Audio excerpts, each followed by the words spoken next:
കഴിഞ്ഞ കാലഘട്ടങ്ങളിൽ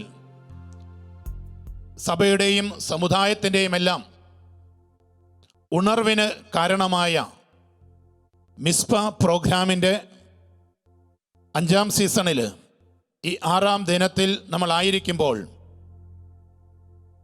ഈ കഴിഞ്ഞ 5 ദിവസങ്ങളിൽ ശ്രേഷ്ഠ വ്യക്തിത്വങ്ങൾ നമ്മുടെ മുമ്പിലേക്ക് അവതരിപ്പിച്ച വിവിധ വിഷയങ്ങളുടെ ചുവട് പിടിച്ചുകൊണ്ട് തന്നെ ഈ കാലഘട്ടത്തിൽ പരിശുദ്ധ സഭയും സമുദായവും വിശ്വാസവുമെല്ലാം നേരിട്ടുകൊണ്ടിരിക്കുന്ന ചില വെല്ലുവിളികളെയും അവയെ നേരിടാൻ വേണ്ടുന്ന ചില ചിന്തകളെയും തിരുത്തലുകൾ വരുത്തേണ്ട മേഖലകളെയും ശക്തിപ്പെടുത്തേണ്ട കാര്യങ്ങളെയുമൊക്കെ ചേർത്ത് വെച്ചുകൊണ്ട് അല്പസമയം ചിന്തിക്കുന്നതിന് വേണ്ടിയാണ് ആഗ്രഹിക്കുന്നത്. നമ്മുടെ ഇന്നത്തെ വിഷയത്തെ നമുക്കിങ്ങനെ വിളിക്കാം: നിങ്ങളുടെ ശക്തി കുറഞ്ഞു പോകരുത്, നിങ്ങളുടെ ബലം കുറഞ്ഞു പോകരുത്, നിങ്ങളുടെ കരുത്തൊരിക്കലും കുറഞ്ഞു പോകരുത്. അതുകൊണ്ട് തന്നെ നമുക്കൊരിക്കൽ കൂടി ആ വിഷയത്തിലേക്ക് വരാം. നിങ്ങളുടെ ശക്തി കുറഞ്ഞു പോകരുത്. പരിശുദ്ധ സഭയും വിശ്വാസവും സമുദായവുമെല്ലാം വെല്ലുവിളി നേരിട്ട് കൊണ്ടിരിക്കുന്ന ഒരു കാലഘട്ടത്തിൽ നിന്നുകൊണ്ടാണ് നമ്മൾ ഈ വിഷയം ചിന്തിക്കുന്നത്. ഈ വിഷയം ചിന്തിക്കുമ്പോൾ നമ്മുടെ മനസ്സിലേക്ക് നെഗറ്റീവായിട്ട് ഒത്തിരിയേറെ കാര്യങ്ങൾ കയറി വരും. നമ്മൾ നേരിടുന്ന വെല്ലുവിളികൾ, പ്രതിസന്ധികൾ, പ്രതികൂലങ്ങളെല്ലാം. പക്ഷേ ഈ രാത്രിയിൽ ഇവിടെ നിന്നുകൊണ്ട് നമ്മൾ ഈ വചനം അല്ലെങ്കിൽ ഈ വിഷയം ചിന്തിക്കുമ്പോൾ എമ്മാവൂസിലേക്ക് പോയ ശിഷ്യന്മാർ പങ്കുവച്ചതുപോലത്തെ നിരാശയുടെ ഒരു സുവിശേഷമല്ല നമ്മൾ പങ്കുവയ്ക്കേണ്ടത്, മറിച്ച് പ്രത്യാശയുടെ സുവിശേഷമാണ്. ഇതിനെല്ലാം മറികടക്കാൻ കരുത്തു നൽകുന്ന കർത്താവ്, ചെങ്കടലിനെ പിളർത്തിക്കൊണ്ട് ഇസ്രായേൽ ജനത്തെ മരുഭൂമിയിലേക്ക് നയിച്ച കർത്താവ്, മരുഭൂമിയിൽ അവർക്ക് വേണ്ടുന്നതെല്ലാം നൽകി കരുത്തു പകർന്ന കർത്താവ്, ജോർദാനിൽ മനോഹരമായിട്ടൊരു ജനതയെ നയിച്ച കർത്താവ്, ജെറീക്കോയുടെ കോട്ടകൾ തകർത്ത കർത്താവ്, ഈ കാലഘട്ടത്തിൽ പരിശുദ്ധ സഭയും സമുദായവുമെല്ലാം നേരിടുന്ന വെല്ലുവിളികളെ മറികടക്കുവാൻ വേണ്ടുന്ന കരുത്തും ശക്തിയും ബലവുമെല്ലാം നമുക്ക് നൽകുമെന്ന ഉറച്ച ബോധ്യത്തോടെ, വിശ്വാസത്തോടെ വേണം നമ്മൾ ഈ വിഷയത്തെ കൈകാര്യം ചെയ്യുവാനും നമ്മൾ പ്രവേശിക്കുവാനും. അതുകൊണ്ട് തന്നെ ഒന്നാമതായിട്ട് ജോഷുവ പ്രവചനങ്ങൾ 1-ാം അധ്യായത്തിൽ നമ്മളിങ്ങനെ വായിക്കുന്നുണ്ട്: ന്യായപ്രമാണ ഗ്രന്ഥം നിന്റെ അധരങ്ങളിലുണ്ടായിരിക്കുകയും അതിലെഴുതിയവ നീ പാലിക്കുകയും ശക്തനും ധീരനുമായിരിക്കുകയും നീ ചെയ്താൽ ആയുഷ്കാലത്ത് ഒരിക്കലും ആർക്കും നിന്നെ തോൽപ്പിക്കാൻ പറ്റുകയില്ല. മോശയോട് കൂടെ എന്നതുപോലെ ഞാൻ നിന്റെ കൂടെ ഉണ്ടായിരിക്കും എന്ന് പറഞ്ഞ കർത്താവ് ഈ കാലഘട്ടത്തിൽ പൊതുസമൂഹത്തിൻ്റെ പരിഹാസപാത്രമായി നിൽക്കുന്ന, അല്ലെങ്കിൽ അവരുടെ ചൂഷണത്തിന് വിധേയമായിക്കൊണ്ടിരിക്കുന്ന, അല്ലെങ്കിൽ അവരുടെ ഇരകളായിക്കൊണ്ടിരിക്കുന്ന, അല്ലെങ്കിൽ മറ്റെല്ലാ രീതിയിലും ഗവൺമെൻറ്റുകളുടെ, സർക്കാരുകളുടെ അവഗണനയ്ക്ക് പാത്രമാകുന്ന, എല്ലാ രീതിയിലും പാർശ്വവൽക്കരിക്കപ്പെട്ടുകൊണ്ടിരിക്കുന്ന, ജനസംഖ്യാ ശോഷണം മൂലം ശുഷ്കമായിക്കൊണ്ടിരിക്കുന്ന ഒരു സമൂഹത്തോട്, സമുദായത്തോട്, ഒരു സഭയോട് ഈ രാത്രിയിൽ വിളിച്ചു പറയുകയാണ്: മോശയോടുകൂടെ ഞാൻ നിങ്ങളോട് കൂടെ ഉണ്ടായിരിക്കും, ശക്തരും ധീരരുമായിരുന്നാൽ മതി. ഇപ്പോൾ നമുക്ക് തോന്നുന്നുണ്ടാകാം, ഇതൊരു വരണ്ട ഭൂമിയാണ്, ഇവിടെ കൃഷിയൊന്നും പച്ച പിടിക്കത്തില്ല, ഈ വരണ്ട ഭൂമിയിൽ ഇനി ഒരു രക്ഷയില്ല, നമുക്ക് ഇവിടം വിട്ട് പോകാം, ഈ ദേശം ഉപേക്ഷിക്കാം, കാരണം ഈ വരണ്ട മണ്ണിൽ മഴ പെയ്യാൻ സാധ്യതയില്ല, ഈ വരണ്ട മണ്ണിൽ ഇനി ഫലവൃക്ഷങ്ങൾ തളിർത്തു വരാൻ സാധ്യതയില്ല, ഇവിടെ ജീവിതം അസാധ്യമാണ്. അങ്ങനെയുള്ളവരോട് പ്രിയമുള്ളവരെ, എസെക്കിയേൽ പ്രവചനങ്ങൾ 36-ാം അധ്യായം അതിൻ്റെ 34-35 വാക്യങ്ങളിലൂടെ കർത്താവ് പറയുന്നുണ്ട്: ഈ വരണ്ട ദേശത്ത് ഞാൻ സമൃദ്ധമായി കൃഷി ഇറക്കും.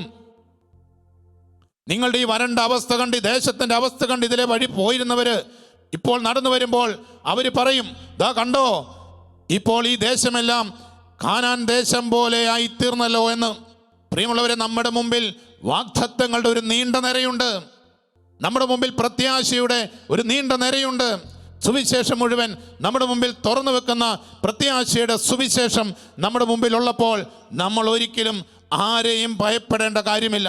നമ്മൾ ധീരതയോടെ മുന്നോട്ട് പോകണം. ജെറമ്യാ പ്രവചനങ്ങൾ 1-ാം അധ്യായം അതിൻ്റെ 16, 17, 18 വാക്യങ്ങൾ വായിക്കുമ്പോൾ നമുക്ക് സ്വർഗത്തിലെ ദൈവം നൽകുന്ന ഒരു ഉറപ്പുണ്ട്. നീ എഴുന്നേറ്റ് അരമുറിക്കിയാൽ മതി. എന്നിട്ട് ഇങ്ങനെ പറയുകയാണ്, നീ ആരെയും ഭയപ്പെടേണ്ട, നീ അവരെ ഭയപ്പെടേണ്ട എന്ന് എഴുതി വച്ചിരിക്കുന്നത്. നീ ആരെയും ഭയപ്പെടേണ്ട. എന്നിട്ട് പറയുന്നു, ദേശത്തിന് മുഴുവനും യൂദയായിലെ രാജാക്കന്മാർക്കും പ്രഭുക്കന്മാർക്കും പുരോഹിതന്മാർക്കും ദേശവാസികൾക്കുമെതിരെ അപ്രതിരോധമായ ഒരു നഗരവും ഇരുമ്പുതൂണും പിച്ചളവാതിലുമായിട്ട് ഞാൻ നിന്നെ ഉയർപ്പിക്കുമെന്ന്. ഉറക്കെ പറയാം, ഹല്ലേലൂയ, ഹല്ലേലൂയ. ഇരുമ്പുതൂണും പിച്ചളവാതിലുമായിട്ട് നമ്മളെ ഉറപ്പിക്കാൻ പോകുന്ന സർവശക്തനായ ദൈവം, ഇന്നും ജീവിക്കുന്ന തമ്പുരാൻ കർത്താവ് നമ്മുടെ കൂടെയുള്ളപ്പോൾ ഈ കാലഘട്ടത്തിൽ പ്രിയമുള്ളവരെ, നമ്മൾ ഇപ്പോൾ നടക്കുന്ന മരുഭൂമി അനുഭവം, ഇപ്പോൾ നമ്മുടെ മുമ്പിലേക്ക് നമ്മൾ അനുഭവിച്ചുകൊണ്ടിരിക്കുന്ന ആ ഒരു ഡ്രൈനസ്, അത് താൽക്കാലികം മാത്രമാണ്. ആ വരണ്ട ദേശത്ത്, ആ മരുഭൂമിയിൽ മഴ പെയ്യിക്കുവാനും കൃഷി ഇറക്കുവാനും സർവശക്തനായ ദൈവം കൂടെയുള്ളപ്പോൾ പ്രിയമുള്ളവരെ, ആർക്കാണ് നമ്മളെ തോൽപ്പിക്കാൻ പറ്റുക? ആർക്കാണ് നമ്മളെ ഇല്ലായ്മ ചെയ്യാൻ വേണ്ടി പറ്റുക? ഈ വിശ്വാസത്തിൻ്റെ ബോധ്യത്തിൽ നിന്നുകൊണ്ട് നമുക്ക് ഈ വിഷയത്തെ, ഇന്നത്തെ നമ്മുടെ വിഷയത്തെ, നിങ്ങളുടെ ശക്തി കുറഞ്ഞു പോകരുത്, നമുക്ക് ചർച്ചയ്ക്ക് കൊണ്ടുവരാം. ഒന്നാമതായിട്ട് നമ്മുടെ മുമ്പിലേക്ക് അവതരിപ്പിക്കാൻ വേണ്ടി ആഗ്രഹിക്കുന്ന ഒരു കൊച്ചു ചിന്ത, രാഷ്ട്രീയ, സാമൂഹിക, പൊതുഭരണ, മാധ്യമ മേഖലകളിൽ ക്രൈസ്തവ സമൂഹം ഇവിടെ ശോഷിച്ചൊന്നുമല്ല അതായി തീർന്നുകൊണ്ടിരിക്കുന്നതിനെ സംബന്ധിച്ചിട്ടാണ്. രാഷ്ട്രീയ, ഉദ്യോഗസ്ഥ, പൊതുഭരണ, മാധ്യമ മേഖലകളിൽ ക്രൈസ്തവ സമൂഹം ഒരു ഡ്രൈനെസ്സിലാണ് ഇന്ന്. അത് മറച്ചു വെക്കേണ്ട ആവശ്യമില്ല. എല്ലാ മേഖലയിലും, ഈ ഏത് മേഖല എടുത്താലും അവിടെ ഒരാളെ പോലും വിശ്വാസമുള്ള, ക്രിസ്തു ജീവിക്കുന്ന ഒരാളെ പോലും കിട്ടാത്ത ഒരു സാഹചര്യം നമ്മുടെ മുമ്പിലേക്ക് വന്നു ചേർന്നിട്ടുണ്ട്. അതുകൊണ്ട് തന്നെ ആ ഒരു വിഷയമാണ് നമ്മൾ ഒന്നാമതായിട്ട് കൈകാര്യം ചെയ്യുന്നത്. രാഷ്ട്രീയ ബോധമില്ലാതെ, ജനിച്ചു വളർന്ന നാടിനെപ്പറ്റിയും സ്വന്തം സമുദായത്തെപ്പറ്റിയും ചിന്തയില്ലാതെ, സമ്പത്ത് മാത്രം ലക്ഷ്യം വെച്ചുകൊണ്ട് ഒരു തലമുറ വളർന്നു വരുവാൻ ആരംഭിച്ചപ്പോൾ രാഷ്ട്ര നിർമ്മിതിയുടെ സകല മേഖലയിൽ നിന്നും ക്രൈസ്തവ സമൂഹം പടിയിറക്കപ്പെട്ടു, പുറന്തള്ളപ്പെട്ടു. രാഷ്ട്രബോധമുള്ള ഒരു തലമുറയെ വളർത്തിയെടുക്കുന്നതിൽ നമ്മൾ തീർത്തും പരാജയമായി. അതോടൊപ്പം അതിനൊക്കെ കാരണം, അല്ലെങ്കിൽ അതോടൊപ്പം അതിലേക്ക് നയിച്ചത്, നമുക്ക് മുമ്പേ ഈ രാജ്യത്ത് ജീവിച്ച്, നമ്മുടെ നാട്ടിൽ ജീവിച്ച് മരിച്ച് ഈ രാഷ്ട്ര നിർമ്മിതിയുടെ ഭാഗമായി രാഷ്ട്രത്തിൻ്റെ സമസ്ത മേഖലകളിലും തിളങ്ങി ഇവിടെ ക്രിസ്തുവിനെ ജീവിച്ച് കാണിച്ചു കൊടുത്ത മഹത് വ്യക്തിത്വങ്ങളെ ഈ വളർന്നു വരുന്ന തലമുറയ്ക്ക്, ഇന്നത്തെ തലമുറയ്ക്ക് കൈമാറി കൊടുക്കുന്നതിൽ നമുക്ക് തുടക്കം തന്നെ പാളിപ്പോയി. സ്വതന്ത്ര ഇന്ത്യയുടെ ആദ്യത്തെ 10 വർഷം ഇന്ത്യ മഹാരാജ്യത്തിൻ്റെ ആരോഗ്യമന്ത്രിയായിരുന്ന രാജ്കുമാരി അമിത് കൗർ എന്ന് പറയപ്പെടുന്ന പഞ്ചാബ് വംശജ, സിഖ് വംശജയായ ആ പ്രിയപ്പെട്ട സുവിശേഷകയെ നമ്മൾക്ക് ആർക്കെങ്കിലും അറിയുമോ? സ്വതന്ത്ര ഇന്ത്യയുടെ ആദ്യത്തെ 10 വർഷം ഇന്ത്യയിലെ ആരോഗ്യ വകുപ്പ് കൈകാര്യം ചെയ്തത് ഒരു ക്രിസ്ത്യാനിയായിരുന്നു. 600-ലധികം നാട്ടുരാജ്യങ്ങളുടെ ഒരു കൂടായിരുന്ന ഈ ഇന്ത്യയിൽ ഒരേ ഒരു ക്രിസ്ത്യൻ രാജാവ് ഉണ്ടായിരുന്നത്, അതും നമ്മുടെ നാട്ടിലായിരുന്നു. ക്രിസ്ത്യാനികളുടെ രാജാവ്, അതുമല്ലെങ്കിൽ നസ്രാണികളുടെ രാജാവ് എന്നറിയപ്പെട്ടുകൊണ്ടിരുന്ന, ചെന്നാമംഗലം തീരത്തോട് ചേർന്ന് ആസ്ഥാനമുണ്ടായിരുന്ന വില്ലാർവട്ടം തോമസ് രാജ നമ്മുടെ ഏത് സമൂഹത്തിനറിയാം, നമ്മുടെ ഏത് കുഞ്ഞുങ്ങൾക്കറിയാം. 600-ലധികം നാട്ടുരാജ്യങ്ങളുടെ നടുവിൽ ക്രിസ്ത്യ വിശ്വാസം മുറുകെ പിടിച്ചുകൊണ്ട് ഇവിടുത്തെ ക്രിസ്ത്യാനികൾക്ക് വേണ്ടി ഭരണം നടത്തിയ ഒരു രാജാവ് വില്ലാർവട്ടം തോമസ് രാജ. നമ്മുടെ പിള്ളേർക്കാർക്കും അറിയത്തില്ല. തിരുവിതാംകൂറിന്റെ ഝാൻസി റാണി എന്നറിയപ്പെടുന്ന കാഞ്ഞിരപ്പള്ളിയുടെ സ്വന്തം അക്കാമ ചെറിയാനെ നമ്മുടെ യുവജനങ്ങള്, നമ്മുടെ ടീനേജേഴ്സിന് പരിചയപ്പെടുത്തി കൊടുത്തില്ല. മോഹൻദാസ് കരംചന്ദ് ഗാന്ധി, നമ്മുടെ രാഷ്ട്രപിതാവ് മോഹൻദാസ് കരംചന്ദ് ഗാന്ധിയെ മോഹൻദാസ് എന്ന് വിളിക്കാൻ സ്വാതന്ത്ര്യമുണ്ടായിരുന്ന 2-3 പേരിൽ പ്രധാനപ്പെട്ട ഒരാള് നമ്മുടെ കൂടെ നിന്നായിരുന്നു സേഫ് ആൻഡ്രൂസ്. അവരൊക്കെ സ്വതന്ത്ര ഇന്ത്യക്ക്, അവരൊക്കെ ഇന്ത്യൻ ജനാധിപത്യത്തിന്, ഇന്ത്യൻ ഭരണഘടനയ്ക്ക് നൽകിയ സമഗ്ര സംഭാവനകള്. ചാവറയച്ചനെ പോലെയുള്ള നവോത്ഥാന നായകര് നമ്മുടെ സമൂഹത്തിൻ്റെ, രാഷ്ട്രത്തിൻ്റെ, സമുദായത്തിൻ്റെ വളർച്ചയ്ക്ക് വേണ്ടി നൽകിയ ആ ശ്രേഷ്ഠമായ അവരുടെ സംഭാവനകൾ പൊതുസമൂഹത്തിന് മുമ്പിലേക്ക് വേണ്ട, ഈ തലമുറയുടെ മുമ്പിലേക്ക് കൈമാറി കൊടുക്കുന്നതിൽ, പകർന്നു കൊടുക്കുന്നതിൽ, പറഞ്ഞു കൊടുക്കുന്നതിൽ നമുക്ക് വീഴ്ച സംഭവിച്ചപ്പോൾ തുടങ്ങി പ്രിയമുള്ളവരെ ഈ മേഖലയിൽ നമ്മുടെ പരാജയം, നമ്മുടെ തകർച്ച. അങ്ങനെ വന്നു കഴിഞ്ഞപ്പോൾ ഇതൊന്നും അറിഞ്ഞ് കേട്ട് വളരാത്തൊരു തലമുറ, അത്യാവശ്യം ജീവിത സാഹചര്യങ്ങളുള്ളവർ പോലും പുതിയ അല്ലെങ്കിൽ കൂടിയ ജീവിത സാഹചര്യങ്ങളും അല്ലെങ്കിൽ മേഖലകളും തേടിക്കൊണ്ട് അവർ ഇവിടെ നിന്ന് വിദേശത്തേക്ക് അല്പം കൂടെ സ്വന്തമായ ദേശത്തേക്ക് അല്ലെങ്കിൽ സ്വാതന്ത്ര്യമുള്ള ദേശത്തേക്ക് അവരൊക്കെ ഓടിപ്പോകാൻ തുടങ്ങിക്കഴിഞ്ഞപ്പോൾ ആ രാഷ്ട്രീയ, സാമൂഹിക, ഉദ്യോഗസ്ഥ, പൊതുഭരണ, മാധ്യമ മേഖലകളിലെ നമ്മുടെ ശോഷണം അതിൻ്റെ പൂർണ്ണതയിലേക്ക് വന്നു. ഇനി അല്പമെങ്കിലും ഊരും ജീവനും കൊടുത്ത്, സമയം കൊടുത്ത് സമുദായത്തിന് വേണ്ടി പ്രവർത്തിക്കുവാൻ, ക്രൈസ്തവ വിശ്വാസികൾക്ക് വേണ്ടി വിശ്വാസത്തിൻ്റെ ചുവട് പിടിച്ചുകൊണ്ട് ഈ രാഷ്ട്രത്തിനും സഭയ്ക്കും സമുദായത്തിനും വേണ്ടി ക്രിസ്തുവിനെ മുറുകെ പിടിച്ച് പ്രവർത്തിക്കുന്നവരെ ഒന്ന് താങ്ങി നിർത്തുവാൻ, അവർ കാറ്റിലും ഓളത്തിലും പെട്ട് ഒന്ന് ചെരിഞ്ഞപ്പോൾ ഒന്ന് മുട്ടുകൊടുത്ത് നിർത്തുവാൻ നമ്മൾ മടി കാണിച്ചപ്പോൾ ആ പതനം അങ്ങ് പൂർണ്ണമായി.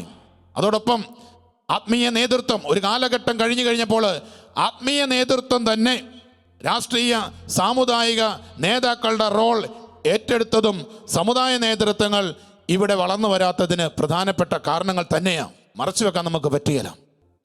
രാഷ്ട്രീയ, ഉദ്യോഗസ്ഥ, പൊതുഭരണ മേഖലയിലെ താക്കോൽ സ്ഥാനങ്ങളിൽ ക്രൈസ്തവ സാന്നിധ്യത്തിൻ്റെ കുറവ് നമ്മൾ ഗൗരവത്തോടെ കാണേണ്ട ഒന്ന് തന്നെയാണ്. അതിൻ്റെ ഫലം ഇന്ന് ക്രൈസ്തവ സമൂഹം കേരളം മുഴുവൻ അനുഭവിക്കുന്നുണ്ട്. അത് സമുദായത്തിൻ്റെ ശക്തിയേക്കാളും ഉപരിയായിട്ട് രാഷ്ട്രത്തിൻ്റെ നിർമ്മിതിയെ ബാധിച്ചത്. അതിന് കാരണമുണ്ട്. ഒരു കാലത്ത് രാഷ്ട്ര നിർമ്മിതിയുടെ എല്ലാ മേഖലകളിലും ക്രൈസ്തവ സാന്നിധ്യം സജീവമായിരുന്നു, എല്ലായിടത്തും ഉണ്ടായിരുന്നു.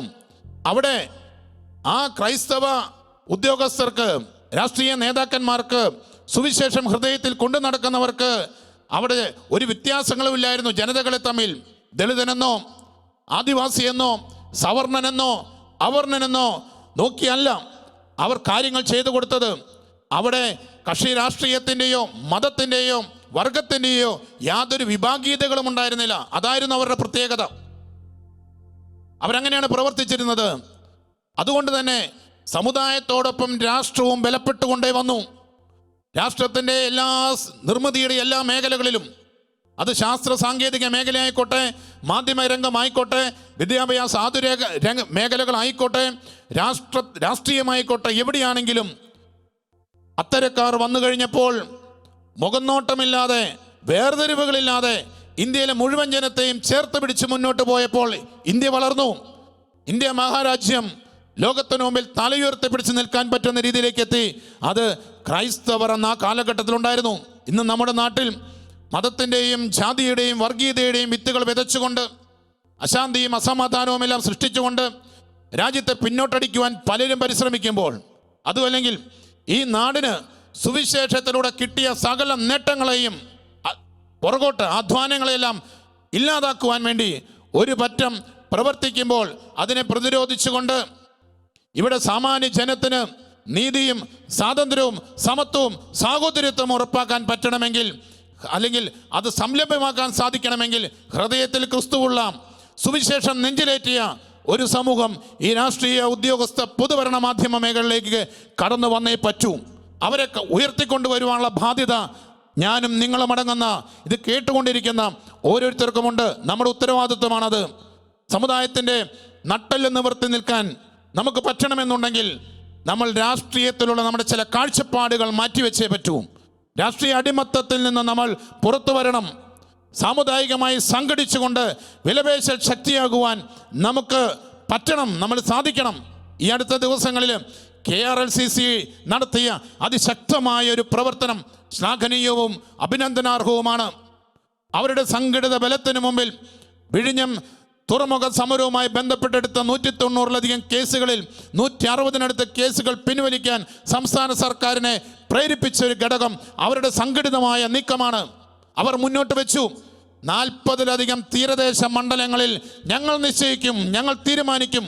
ആ തീരുമാനത്തിന് മുമ്പിൽ സംസ്ഥാന സർക്കാരിന് മുട്ടുകൊട്ടാൻ പറ്റുമെങ്കിൽ പ്രിയമുള്ളവരെ, നമ്മൾ ഇവിടുത്തെ ക്രൈസ്തവ സമൂഹം യേശു ക്രിസ്തുവിനെ രക്ഷകനും നാഥനും കർത്താവുമായി വിശ്വസിച്ചേറ്റ് പറയുന്ന സമൂഹം ഒന്നിച്ചു നിന്ന് കഴിഞ്ഞാൽ ഈ ഇന്ത്യ മഹാരാജ്യത്തെ നമുക്ക് എല്ലാവിധ അടിമത്തങ്ങളിൽ നിന്നും മോചിപ്പിക്കാൻ വേണ്ടി പറ്റും. ഇന്ന് ജനം അനുഭവിക്കുന്ന അഴിമതിയുടെയും ദാരിദ്ര്യത്തിൻ്റെയും പട്ടിണിയുടെയും അനാചാരങ്ങളുടെയും ദുരാചാരങ്ങളുടെയും എല്ലാം പിടിയിൽ നിന്ന് സ്വാതന്ത്ര്യ സൃഷ്ടാക്കൾ, ഭരണകർത്താക്കൾ, ഭരണഘടനാ സൃഷ്ടികർത്താക്കൾ സ്വപ്നം കണ്ട ഇന്ത്യ നേടിയെടുക്കുവാൻ വേണ്ടി നമുക്ക് പറ്റും. അതിന് അധ്വാനിക്കണമെങ്കിൽ ഇവിടെ ക്രൈസ്തവ സമൂഹം, ക്രൈസ്തവരായ നല്ല ഹൃദയത്തിൽ ക്രിസ്തുവിനെ സുവിശേഷം കൊണ്ട് നടക്കുന്നവർ ഈ ഉദ്യോഗസ്ഥ ഭരണ രാഷ്ട്രീയ മേഖലകളിൽ കടന്നു വന്നേ പറ്റൂ. ഇവിടെ നമ്മൾ ശ്രദ്ധിക്കേണ്ട ഒരു പ്രധാനപ്പെട്ട കാര്യമുണ്ട്. സത്യദൈവത്തെ തള്ളിപ്പറഞ്ഞ് രാജാക്കന്മാരുടെയും നേതാക്കന്മാരുടെയും അധികാരത്തിൻ്റെയും എല്ലാം മുമ്പിൽ കുമ്പിടുന്നവരെയെല്ലാം നമ്മൾ ഉയർത്തിക്കൊണ്ട് വരേണ്ടത്. നെബൂഖദ്നേസർ രാജാവിൻ്റെ മുമ്പിൽ തലകുനിക്കാതെ ബാബിലോണിൻ്റെ മണ്ണിൽ നിൽക്കുമ്പോഴും ആ രാജാധികാരത്തിൻ്റെ കീഴിൽ നിൽക്കുമ്പോൾ പോലും ഇന്നത്തെ ഇഡിക്കും അല്ലെങ്കിൽ മറ്റ് സർക്കാർ സംവിധാനങ്ങൾക്കും പകരം മുമ്പിലുള്ള സിംഹക്കുഴിയും തിളച്ച എണ്ണയുടെ വറചട്ടിയുമെല്ലാം വകവയ്ക്കാതെ സ്വർഗത്തിലെ ദൈവത്തിൽ നിന്ന് കണ്ണും നെഞ്ചും പറിക്കാതെ അവിടെ നിന്ന് നെബൂഖദ്നേസർ രാജാവ് ദാനിയേൽ പ്രവാചകനെ പോലെ ആ നെബൂഖദ്നേസർ രാജാവിന് മുമ്പിൽ കുമ്പിടാതെ നിന്ന് ദാനിയേൽ പ്രവാചകനെ പോലെയുള്ള ചങ്കുറപ്പുള്ള നെഞ്ചുറപ്പുള്ള സുവിശേഷം ജീവിക്കുന്ന ചെറുപ്പക്കാരാണ് രാഷ്ട്രീയ ഉദ്യോഗസ്ഥ പൊതുഭരണ മേഖലയിലേക്ക് ഉയർന്നു വരേണ്ടത്. അവരെ ഉയർത്തിക്കൊണ്ടുവരുവാനുള്ള ബാധ്യത മുഴുവൻ സമുദായത്തിനുമുണ്ട്. അതാരുടെയും ഉത്തരവാദിത്വമല്ല. അത് സഭാ നേതൃത്വത്തിൻ്റെയോ സമുദായ നേതൃത്വത്തിൻ്റെ മാത്രം ഉത്തരവാദിത്വമല്ല, എൻ്റെ ഉത്തരവാദിത്വമാണ്. എന്നെ ദൈവം ഏൽപ്പിച്ച ഉത്തരവാദിത്വമാണ്. ഞാൻ ജീവിക്കുന്ന ഈ രാജ്യത്തിൻ്റെ, ഞാൻ ജീവിക്കുന്ന ഈ സംസ്ഥാനത്തിൻ്റെ നന്മയ്ക്കും ഉയർച്ചയ്ക്കും വളർച്ചയ്ക്കും ഇവിടെയുള്ള സാമാന്യ ജനത്തിൻ്റെ, പൊതുസമൂഹത്തിൻ്റെ, ക്രിസ്ത്യാനികളുടെ മാത്രമല്ല എല്ലാ വിഭാഗം ജനങ്ങളുടെയും ഉയർച്ചയ്ക്ക് വേണ്ടി അധ്വാനിക്കുവാനും അവർക്ക് വേണ്ടി സുവിശേഷം മുറുകെ പിടിച്ച് പണിയെടുക്കുവാനും ദൈവം എന്നെ ഏൽപ്പിച്ച ഉത്തരവാദിത്വമാണ്. അത് എനിക്കും നിങ്ങൾക്ക് ഓരോരുത്തർക്കുമുണ്ട്. ആ ഉത്തരവാദിത്വം ഏറ്റെടുത്തുകൊണ്ട് മുന്നോട്ട് വന്ന് ഈ ഇന്ത്യ മഹാരാജ്യത്തെ, നമ്മുടെ നാടിനെ, കേരളത്തെ രക്ഷിക്കുവാനുള്ള ആർജവത്വം നമുക്ക് നേടിയെടുക്കണം. ഇവിടെ നമ്മൾ മറ്റൊരു കാര്യം കൂടെ ശ്രദ്ധിക്കണം. മതതീവ്രവാദത്തെ മതേതരമെന്നും വർഗീയതയെ ദേശീയതയുമെന്നൊക്കെ പറഞ്ഞുകൊണ്ട് ഉയർത്തിക്കാണിച്ച് അതെല്ലാം മുറുകെ പിടിച്ച് പോകുന്ന എല്ലാ രീതിയിലുള്ള ഇടപാടുകളെയും നമുക്ക് തള്ളി പറയാൻ പറ്റണം. മുമ്പേ പറഞ്ഞതുപോലെ രാജാക്കന്മാരുടെയും പ്രഭുത്വങ്ങളുടെയും ആധിപത്യങ്ങളുടെ മുമ്പിൽ മുട്ടുകുത്തി സത്യദൈവത്തെ തള്ളിപ്പറയുന്ന രാഷ്ട്രീയ നേതാക്കന്മാരോ ഉദ്യോഗസ്ഥ വൃന്ദങ്ങളോ ആരുമായിക്കോട്ടെ അവരെയും തള്ളിപ്പറയാൻ നമുക്ക് പറ്റണം. സുവിശേഷ മൂല്യങ്ങളിൽ ഒടിയറിച്ചു നിന്ന് ഭരണഘടനാ മൂല്യങ്ങൾ മുറുകെ പിടിച്ച് ഈ രാഷ്ട്രത്തിൻ്റെ നന്മയെ പ്രതി പോരാടുന്ന ഒരു സമൂഹത്തെയാണ് നാം വളർത്തിയെടുക്കേണ്ടത്. ചങ്കൂറ്റമുള്ള, ചങ്കുറപ്പുള്ള യഥാർത്ഥ അപ്പോസ്തലന്മാര്, അവരിലൂടെയേ ഈ രാജ്യത്തിന് നിലനിൽപ്പുള്ളൂ, അവരിലൂടെയേ ഭരണഘടനയ്ക്ക് നിലനിൽപ്പുള്ളൂ, അവരിലൂടെയേ നമ്മുടെ സമുദായത്തിന് നിലനിൽപ്പുള്ളൂ. ഇതിന് നമുക്ക് എന്ത് ചെയ്യാൻ വേണ്ടി സാധിക്കും? ഈ ഒരു നീരാളിപ്പിടുത്തത്തിൽ നിന്ന്, ഈ ദയനീയമായ ഒരു അവസ്ഥയിൽ നിന്ന് നമ്മുടെ സമുദായത്തെ രക്ഷിച്ച് പുറത്തു കൊണ്ടുവരുവാൻ നമുക്ക് എന്ത് ചെയ്യാൻ വേണ്ടി സാധിക്കും? സഭയും സമുദായവും ഒന്നിച്ച് ചിന്തിച്ചേ പറ്റൂ. കൈകോർത്ത് പിടിക്കണം. ഒന്നിച്ച് നിന്നുകൊണ്ട്, ഒരുമിച്ച് നിന്നുകൊണ്ട് ജനം എല്ലാ രീതിയിലും ജനത്തെ നയിക്കുവാൻ പ്രാപ്തരായ നല്ല ഉത്തമ ക്രൈസ്തവ വിശ്വാസികളെ കൈപിടിച്ചുയർത്തിക്കൊണ്ടുവരണം. അത് ക്രിസ്തു സ്നേഹത്തെ പ്രതിയായിരിക്കണം അവരുടെ പ്രവർത്തനങ്ങൾ. സ്വതന്ത്ര ഇന്ത്യയുടെ ആദ്യത്തെ 10 വർഷം ഇന്ത്യ മഹാരാജ്യത്തിൻ്റെ ആരോഗ്യമന്ത്രിയായിരുന്ന രാജ്കുമാരി അമിത് കൗർ ലോകത്തിനു മുമ്പിൽ ആരോഗ്യരംഗത്ത് ഇന്ത്യയുടെ അഭിമാനമായ All India Institute of Medical സയൻസിൻ്റെ സ്ഥാപക, ആ ഒരു സ്ഥാപനം വരുന്നതിന് വേണ്ടി തൻ്റെ കുടുംബസ്വത്ത് ഈ സ്ഥാപനത്തിന് വേണ്ടി വിട്ടുകൊടുത്തു. അതൊന്നും അവരുടെ പ്രവർത്തനങ്ങളെ അത്ര ശ്രേഷ്ഠമാക്കുന്നില്ല.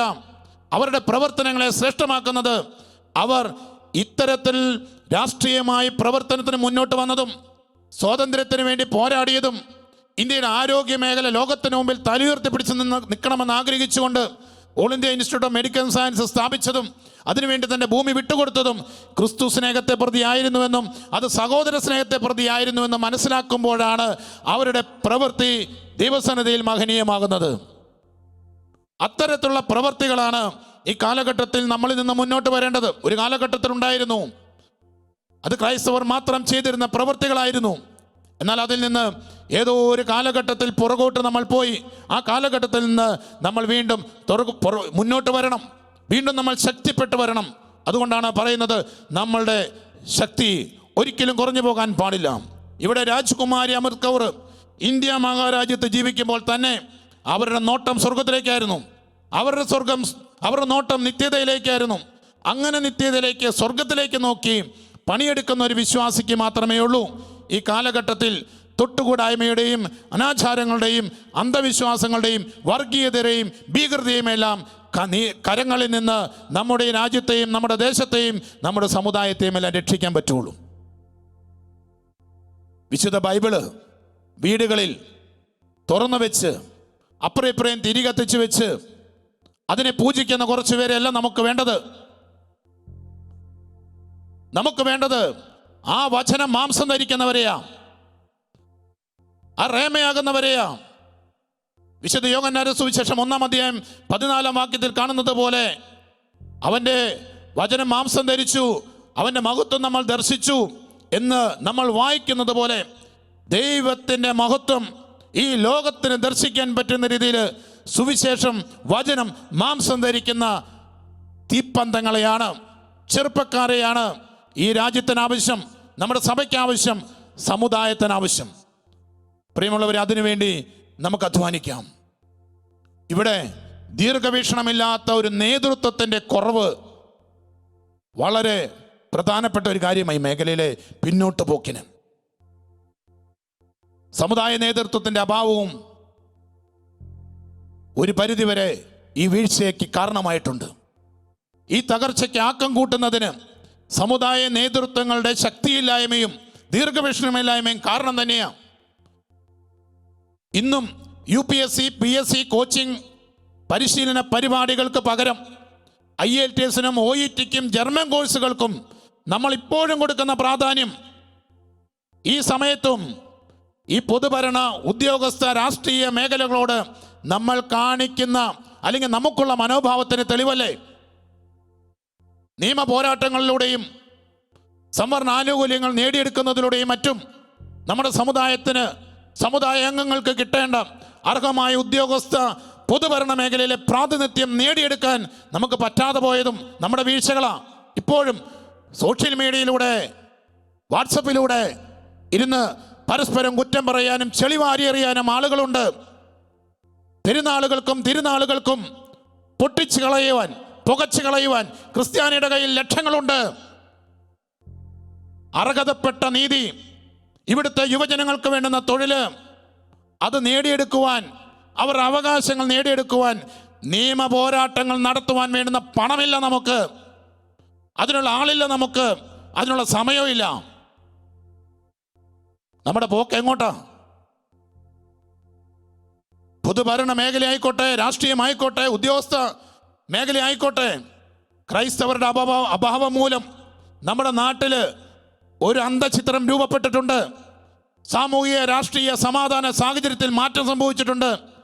ഈ സാഹചര്യങ്ങളെല്ലാം നേരിടാൻ പറ്റാതെ ഇതിൽ നിന്നുമൊക്കെ ബെറ്ററായ ഒരു ജീവിതം പാശ്ചാത്യ രാജ്യങ്ങളിലെ വെൽഫെയർ സ്റ്റേറ്റുകളിൽ കിട്ടുമെന്ന ചിന്തയോടെ ഇവിടുത്തെ അല്പമൊക്കെ വിശ്വാസവും സമുദായത്തോട് കൂറുമുള്ള ചെറുപ്പക്കാര് ഈ നാട് വിട്ടു പോകാൻ തീരുമാനിച്ചതുകൂടിയായപ്പോൾ നമ്മുടെ ഈ മേഖലയിലെ പ്രാതിനിധ്യത്തിൻ്റെ അന്ത്യം കുറിച്ചു. അതോടൊപ്പമാണ് പിൻവാതിൽ നിയമനം, ബന്ധു നിയമനം, അഴിമതി നിയമനം. ഇനി ഒരു ലിസ്റ്റ് വന്നു കഴിഞ്ഞാൽ ആ ലിസ്റ്റ് കിട്ടുവാൻ വേണ്ടിയുള്ള കാലതാമസം, ജോലിക്ക് വേണ്ടി 5, 6, 10 വർഷം ഒരു PSC എക്സാമിനേഷൻ എഴുതി കാത്തിരിക്കേണ്ട ദുരന്തപൂർണമായ അവസ്ഥ. പ്രിയമുള്ളവർ, ഇതെല്ലാം കൂടി ആയിക്കഴിഞ്ഞപ്പോൾ നമ്മുടെ യുവജനങ്ങൾക്ക്, നമ്മുടെ മക്കൾക്ക് ഈ നാട്ടിൽ ജീവിക്കാൻ പറ്റാത്ത ഒരു സാഹചര്യം രൂപപ്പെട്ടു. അത് സർക്കാരുകളുടെ മാത്രം കുറ്റമാണെന്ന് പരിഹരിച്ചിരിക്കാൻ നമുക്ക് പറ്റുകയില്ല. എൻ്റെയും നിങ്ങളുടെയും നമ്മുടെ ഓരോരുത്തരുടെയും കുറവാണത്. നമ്മൾ കൊടുക്കേണ്ട പ്രാധാന്യം കൊടുക്കേണ്ട സമയത്ത് കൊടുക്കേണ്ടതിന് കൊടുത്തില്ല. ഇതിനെന്താ നമുക്ക് പരിഹാരം ചെയ്യാൻ പറ്റുന്നത്? ഈ ഒരു വീഴ്ച ഇതൊരു സിസ്റ്റത്തിൻ്റെ പരാജയമാണ്. ഇതൊരു സിസ്റ്റത്തിൻ്റെ വലിയൊരു വീഴ്ചയാണ്. അത്തരത്തിൽ പരാജയപ്പെട്ട സിസ്റ്റങ്ങൾ നമ്മുടെ നാട്ടിൽ നിന്ന് മാറ്റപ്പെടണം. അത് മാറ്റപ്പെടണമെങ്കിൽ മുമ്പേ പറഞ്ഞതുപോലെ തന്നെ സുവിശേഷം ഹൃദയത്തിലേറ്റിയവർ വർഗീയതയ്ക്കും മതത്തിനും ജാതിക്കും രാഷ്ട്രീയ ചിന്തകൾക്കും ഒക്കെ അപ്പുറത്തേക്ക് സഹോദരങ്ങളിൽ ക്രിസ്തുവിനെ കണ്ടെത്താൻ കഴിയുന്ന നല്ല തിപ്പുരികളായ ക്രൈസ്തവ വിശ്വാസികൾ, നമ്മുടെ യുവജനങ്ങൾ ഈ തൊഴിൽ മേഖലകളിൽ അല്ലെങ്കിൽ താക്കോൽ സ്ഥാനങ്ങളിലേക്ക് അവരോധിക്കപ്പെടണം. ഒരു കാര്യം മനസ്സിലാക്കുക, നമുക്ക് വേണ്ടി ആരും നിയമം ഉണ്ടാക്കുകയില്ല. നമുക്ക് വേണ്ടി, കർഷകന് വേണ്ടി, മത്സ്യത്തൊഴിലാളിക്ക് വേണ്ടി, ഇവിടെ വേദനിക്കുന്ന യുവജനങ്ങൾക്ക് വേണ്ടി, ഇവിടുത്തെ തൊഴിലില്ലാത്ത ആളുകൾക്ക് വേണ്ടി ആരും നിയമമുണ്ടാക്കില്ല. നമുക്ക് വേണ്ടി നിയമമുണ്ടാക്കണമെങ്കിൽ അത് നമ്മൾ തന്നെ വരണം. അങ്ങനെ നിയമമുണ്ടാക്കണമെങ്കിൽ നിയമനിർമ്മാണ സഭകളിലേക്ക് ഈ ബോധ്യമുള്ള, ഇത് ചെയ്തെടുക്കാൻ പറ്റുന്ന ആർജവത്വമുള്ള സുവിശേഷ ഹൃദയത്തിൽ ജീവിക്കുന്ന ചെറുപ്പക്കാരെ നമുക്ക് കയറ്റിവിടാൻ വേണ്ടി പറ്റണം. അവർ കടന്നു വരാൻ വേണ്ടി പറ്റണം. അതിനുള്ള പരിശീലന പരിപാടികൾ കുഞ്ഞുനാൾ മുതൽ നമ്മുടെ വിശ്വാസ പരിശീലന വേദികളിലൂടെയും നമ്മുടെ പള്ളികളിലൂടെയും നമ്മുടെ കുടുംബങ്ങളിലൂടെയും എല്ലാം നമ്മുടെ കുഞ്ഞുങ്ങളിലേക്ക് കൊടുക്കാൻ വേണ്ടി പറ്റണം. രാഷ്ട്രീയ ഉദ്യോഗസ്ഥ പൊതുഭരണ മേഖലയിൽ നിന്നൊക്കെ വിശ്രമ ജീവിതത്തിലേക്ക് കടന്നു വന്ന, അല്ലെങ്കിൽ റിട്ടയർമെൻറ്റ് ജീവിതത്തിലേക്ക് കടന്നു വന്ന വ്യക്തിത്വങ്ങളെ, മഹനീയ വ്യക്തിത്വങ്ങളെ ഉപയോഗിച്ചുകൊണ്ട് വളരെ ശക്തവും സുശക്തവുമായ രീതിയിൽ നമുക്ക് മുന്നോട്ട് പോകുവാൻ വേണ്ടി പറ്റിയാൽ ഈ കാലഘട്ടത്തിലെ ഈ മരുഭൂമി അനുഭവത്തിൽ നിന്നും നമുക്ക് മുന്നോട്ട് പോകുവാനും ഇവിടെ ഒരു വസന്തം തീർക്കുവാനും നമുക്ക് പറ്റും. അതിനൊത്തൊരുമയും ഐക്യവും സ്നേഹവും കൂട്ടായ്മയും അതിനുള്ള ആർജവത്വം ഉണ്ടായാൽ മതി. നമ്മുടെ സമുദായ സംഘടനകൾക്കും യുവജന സംഘടനകൾക്കും ഒരു റോളുണ്ട്. പറയുമ്പോൾ വിഷമം തോന്നിയിട്ട് കാര്യമില്ല.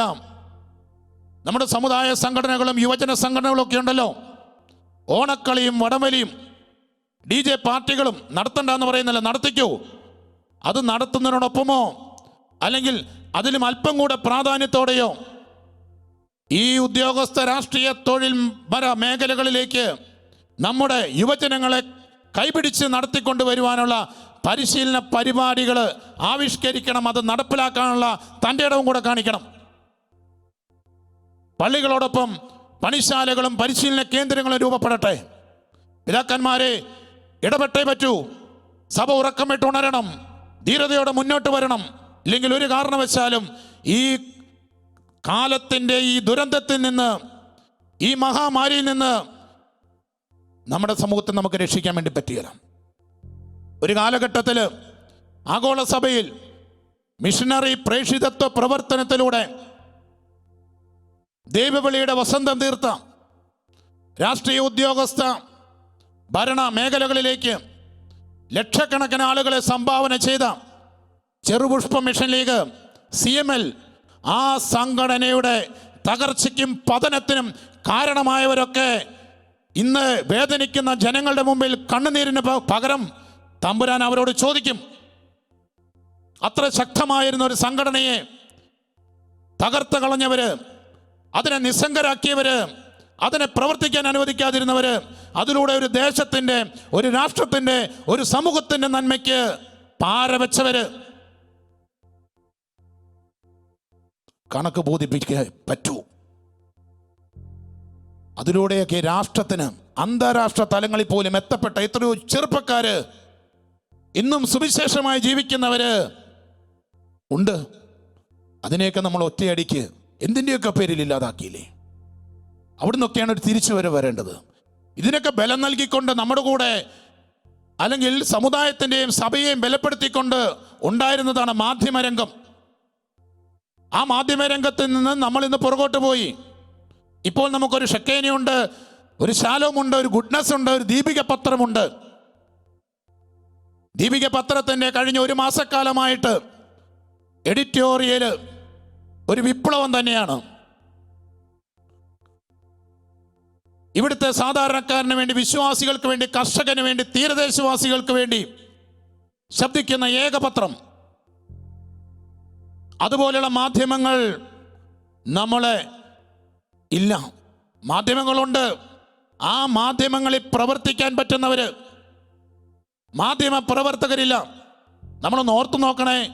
1550 കാലഘട്ടത്തിൽ, 1550 ഇന്ത്യയിലെ ആദ്യത്തെ പ്രിന്റിംഗ് പ്രസ് തുടങ്ങിയത് ക്രൈസ്തവ മിഷണറിമാരാ. 6000-ലധികം ഭാഷകളുള്ള ഈ നാട്ടിൽ 230ഓളം ലിപിയുള്ള ഭാഷകളുണ്ട്. ആ ലിപിയുള്ള ഭാഷകൾക്ക് മുഴുവൻ ലിപി കൊടുത്തത് ഇവിടുത്തെ ക്രൈസ്തവ മിഷണറിമാരാ. എന്നിട്ടും ആ ലിപിയുള്ള ഭാഷകളിൽ പോലും മാധ്യമ പ്രവർത്തനം നടത്തുവാൻ നമുക്ക് സാധിച്ചില്ല എന്നുള്ളത് നമ്മുടെ ദീർഘവീക്ഷണ കുറവാണ് തന്നെ. ആ മേഖലയിൽ നമുക്കൊരു പരാജയമുണ്ട്. നമ്മൾ മാധ്യമ രംഗത്ത് നിന്ന് പുറകോട്ട് പോയപ്പോൾ നമ്മുടെ സമുദായത്തിനും സഭയ്ക്കും ഉണ്ടായതിനേക്കാളും കോട്ടം നമ്മുടെ രാഷ്ട്രത്തിനാണ്.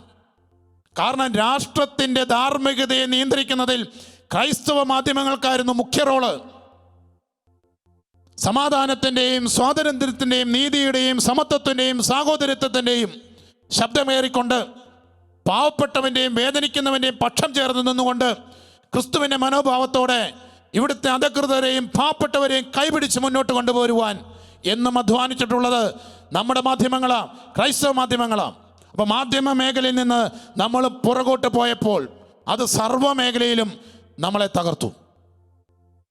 നമ്മുടെ രാഷ്ട്ര നിർമ്മിതിയുടെ മേലുള്ള ആധിപത്യം പോലും, ധാർമ്മികത, ഇന്ത്യയുടെ ധാർമ്മികതയുടെ മേലുള്ള ആധിപത്യം പോലും നമുക്ക് നഷ്ടപ്പെടാൻ തക്ക വിധത്തിലേക്ക് മാധ്യമരംഗത്തിൽ നിന്ന് നമുക്ക് നമ്മുടെ പുറകോട്ടുള്ള പോക്ക് നമ്മളൊന്ന് ആലോചിച്ച് നോക്കി. ഇന്നത്തെ യുവജനങ്ങളുടെ അവരുടെ ചലനം പോലും നിശ്ചയിക്കുന്നത് മാധ്യമങ്ങളാണ്. സോഷ്യൽ മീഡിയ ആയിക്കോട്ടെ, വാർത്താ മാധ്യമങ്ങളായിക്കോട്ടെ, സിനിമാ മേഖലകളായിക്കോട്ടെ, ഏത് മേഖലകളോ എടുത്തു, ഇന്നത്തെ യുവജനങ്ങളുടെ ജീവിതവും അവരുടെ ചലനവും പോലും നിയന്ത്രിക്കുന്നത് മാധ്യമങ്ങളാണ്. ആ മേഖലയിൽ നിന്നാണ് നമ്മൾ അറിയാതെ പുറകോട്ട് പോയത്. അതിന് കാരണമുണ്ട്. ഒരു കാലഘട്ടത്തിൽ, അല്ലെങ്കിൽ കഴിഞ്ഞ ഏതാനും വർഷങ്ങൾക്ക് മുമ്പ് വരെ ഇത്തരം മേഖലകളിലേക്ക് നമ്മുടെ ചെറുപ്പക്കാർ കടന്നു പോകുന്നതിനെ ഒരു പരിധിവരെ നമ്മൾ മാതാപിതാക്കന്മാരും സമൂഹവും ഒക്കെ പുറകോട്ടടിച്ചു. സിനിമയോ വേണ്ട, അതെന്തോ അരുതാത്ത പണിയാ. മീഡിയ പഠിക്കാൻ പോണോ, അയ്യോ അത് വേണ്ട, അതെന്തോ തെറ്റായ കാര്യമാണ്. ഈ ശാസ്ത്രത്തിൻ്റെ വളർച്ചയ്ക്കൊപ്പം ശാസ്ത്രത്തിൻ്റെ മുഴുവൻ വളർച്ചയ്ക്കും സംഭാവന ചെയ്ത നമ്മൾ, ഒരു കൂട്ടർ അതിനെ സംഭാവന ചെയ്ത് അതിനെ വളർത്തിക്കൊണ്ട് വരുമ്പോൾ മറുകൂട്ടർ അതിന് പുറംതിരിഞ്ഞ് നടന്നു. അവിടെ നമ്മൾ തിരുത്തേണ്ടതുണ്ട്. മാധ്യമ മേഖല തിരുത്തപ്പെട്ട് ബലപ്പെട്ട് മുന്നോട്ട് വന്നില്ലെങ്കിൽ ഇന്ത്യയുടെ, നമ്മുടെ സമുദായത്തിന് മാത്രമല്ല ഇന്ത്യയുടെ നിലനിൽപ്പ് പോലും ഭീഷണിയാണ്. ഇന്ത്യൻ ഭരണഘടന ഭീഷണി നേരിടുന്ന കാലഘട്ടത്തിൽ, ജനാധിപത്യവും സോഷ്യലിസവും മതേതരത്വവും ഭീഷണി നേരിടുന്ന കാലഘട്ടത്തിൽ ഇവിടുത്തെ ജനത്തിന് വേണ്ടി, പാവപ്പെട്ടവർക്ക് വേണ്ടി, ദളിതർക്ക് വേണ്ടി, ആദിവാസി സമൂഹത്തിന് വേണ്ടി, ഇവിടുത്തെ ന്യൂനപക്ഷങ്ങൾക്ക് വേണ്ടി സംസാരിക്കുവാൻ ആകപ്പാടെ മുന്നോട്ട് വരാൻ സാധ്യതയുള്ളത് ഇവിടുത്തെ ക്രൈസ്തവ സമൂഹം മാത്രമാണ്, ക്രൈസ്തവ മാധ്യമങ്ങൾ മാത്രമാണ്. നമ്മളിൽ മാത്രമേ പ്രതീക്ഷയുള്ളൂ ലോകത്തിന്, നമ്മളിൽ മാത്രമേ ഈ ഭാരതത്തിന് പ്രതീക്ഷയുള്ളൂ, നമ്മളിൽ മാത്രമേ ഇന്ത്യ മഹാരാജ്യത്തിന് രക്ഷ കാണുന്നുള്ളൂ. നമ്മൾ മുന്നോട്ട് വരണം. ഹൃദയത്തിൽ ക്രിസ്തു കൊള്ളാം, നെഞ്ചിൽ ക്രിസ്തുവിനെ കൊണ്ടു നടക്കുന്ന, സുവിശേഷം ജീവിക്കാൻ ആഗ്രഹിക്കുന്ന മാധ്യമപ്രവർത്തകര് ഈ മേഖലയിലേക്ക് കടന്നു വന്നുകൊണ്ട് ഒരു പുത്തൻ വിപ്ലവം, ഒരു ചലനമുണ്ടാക്കുവാൻ ശ്രമിച്ചാൽ തീർച്ചയായിട്ടും പ്രിയമുള്ളവരെ, നമുക്ക് ഈ മേഖലയിൽ ആ നഷ്ടപ്പെട്ട ആധിപത്യങ്ങൾ, അല്ലെങ്കിൽ ഈ സമൂഹത്തിന് നഷ്ടപ്പെട്ട ധാർമ്മിക മൂല്യങ്ങൾ നമുക്ക് നേടിയെടുത്ത് മുന്നോട്ട് കൊണ്ടുവരാൻ വേണ്ടി സാധിക്കും. ഇവിടെ ഈ മാധ്യമങ്ങളുടെ ശോഷണത്തോടൊപ്പം നമുക്ക് ഒരു വലിയ രീതിയിൽ നമ്മളെ പിന്നോട്ട് നയിക്കുന്ന ഒരു മേഖലയുണ്ട്. അത് നമ്മുടെ കുടിയേറ്റമാണ്, അനിയന്ത്രിതമായ കുടിയേറ്റം. ഞാനിത് പറയുമ്പോൾ കേട്ടുകൊണ്ടിരിക്കുന്ന പലരും എന്നോട് വിയോജിക്കുന്നുണ്ടായിരിക്കാം. പക്ഷേ ഒരു കാര്യം നമ്മൾ മനസ്സിലാക്കണം, ഇന്ന് നടന്നുകൊണ്ടിരിക്കുന്നത് അനിയന്ത്രിതമായൊരു കുടിയേറ്റമാണ്. നാം നേരിടുന്ന ഏറ്റവും വലിയ വെല്ലുവിളിയാണത്. ക്രൈസ്തവ സമൂഹം എന്നും, വിശുദ്ധ ബൈബിൾ നമ്മളെടുത്തു, രക്ഷാകര ചരിത്രത്തിൻ്റെ ആരംഭം മുതൽ, അബ്രാഹത്തിന് വിളി മുതൽ ഇന്ന് വരെ ക്രൈസ്തവ സമൂഹം ഒരു മൈഗ്രൻ്റ് കമ്മ്യൂണിറ്റി തന്നെയാണ്, യാതൊരു തർക്കവുമില്ല. പക്ഷേ ആ കുടിയേറ്റങ്ങളെല്ലാം ഏറ്റവും അടിസ്ഥാനമിട്ടിരുന്ന 3 പ്രിൻസിപ്പിൾസ് ഉണ്ട്. എല്ലാ കുടിയേറ്റത്തിൻ്റെയും, ക്രൈസ്തവ കുടിയേറ്റത്തിൻ്റെയും അടിസ്ഥാനമായിട്ട് നിന്ന 3 പ്രിൻസിപ്പിൾസ്. അതിലൊന്ന് സന്താനവർദ്ധനവായിരുന്നു. ഒരു കുടുംബത്തിൽ 3, 4, 5 അല്ലെങ്കിൽ 6, 7, 8 മക്കൾ, ആ ഉണ്ടാകുന്ന മക്കളിൽ ആ പറമ്പിൽ അധ്വാനിക്കാനും വീട്ടിൽ അധ്വാനിക്കാനും 2, 3 പേരെ നിർത്തിയിട്ട് ഏതെങ്കിലും ഒന്നോ രണ്ടോ പേര് ടെക്നിക്കൽ എഡ്യൂക്കേഷനൊക്കെ നേടിയിട്ടുണ്ടെങ്കിൽ അവരെ ഹൈദരാബാദിലേക്കോ അല്ലെങ്കിൽ ബോംബെയിലേക്കോ ബാംഗ്ലൂരിലേക്കോ ചെന്നൈയിലേക്കോ കൽക്കട്ടയിലേക്കോ ഒക്കെ ജോലിക്ക് പറഞ്ഞു വിടും. ബാക്കി എന്നാലും കാണും 2-3 പേര് അവർക്ക് അധ്വാനിക്കാൻ ഭൂമിയില്ല, അധ്വാനിക്കാൻ കരുത്തുള്ളവരാ. അപ്പോൾ പിടിച്ചു വെച്ചതും അരമുറുക്കി വെച്ച് സമ്പാദിച്ചതുമായ സമ്പാദ്യങ്ങൾ കൊണ്ട് അടുത്ത ദേശങ്ങളിലേക്ക് പതുക്കെ പോയി അവിടെ ഭൂമി വാങ്ങും, കൃഷി ചെയ്യുന്നതിനും അധ്വാനിക്കുന്നതിനും. അവിടെ ആ സമൂഹത്തിന് മുമ്പിലേക്ക് ചെല്ലും ക്രിസ്തുവിൻ്റെ സ്നേഹവുമായിട്ട്. അവിടെ കിടക്കുന്ന പാവപ്പെട്ടവരെ ചേർത്ത് പിടിക്കും, അവിടെ കിടക്കുന്ന ദളിത് സമൂഹത്തെ ചേർത്ത് പിടിക്കും, അവിടെ കിടക്കുന്ന ആദിവാസി സമൂഹത്തെ ചേർത്ത് പിടിക്കും. അവിടുത്തെ ജനത്തിനിടയിലേക്ക് വിദ്യാഭ്യാസമായിട്ടും ആതുര സേവന മേഖലയിലൂടെയൊക്കെ കടന്നു ചെന്നുകൊണ്ട് ആ നാടിൻ്റെ വളർച്ചയ്ക്ക്, അത് സമസ്ത മേഖലയിലും വളർച്ചയ്ക്ക് അധ്വാനിക്കുന്ന ഒരു സിസ്റ്റമായിരുന്നു നമ്മുടെ കുടിയേറ്റത്തിനുണ്ടായിരുന്നത്. സന്താനവർദ്ധനവിൽ ബേസ് ചെയ്തിട്ടായിരുന്നു. ആ സന്താനവർദ്ധനവിൽ ബേസ് ചെയ്ത് ആ കമ്മ്യൂണിറ്റി പിരിച്ചു നടുമ്പോൾ അവരുടെ ലക്ഷ്യം പ്രേക്ഷിത പ്രവർത്തനമാണ്.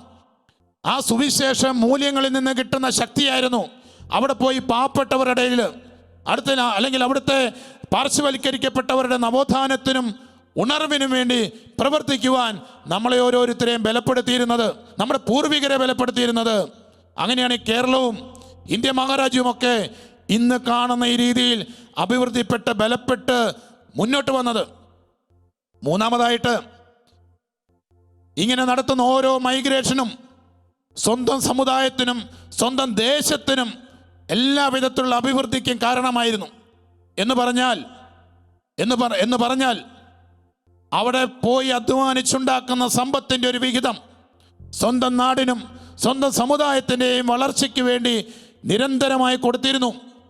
ഇവർ പോയ ദേശങ്ങളിൽ, തറവാടുകളുള്ള നാടുകളിൽ വീടുകളായി, വണ്ടികളായി, കൂടുതൽ ജീവിത സൗകര്യങ്ങളിലേക്ക് ഈ സമ്പത്ത് ഉപയോഗിച്ചുകൊണ്ട് വരുന്നു. അതിൻ്റെ നികുതി ഗവൺമെൻറ്റിലേക്ക് പോകുന്നു.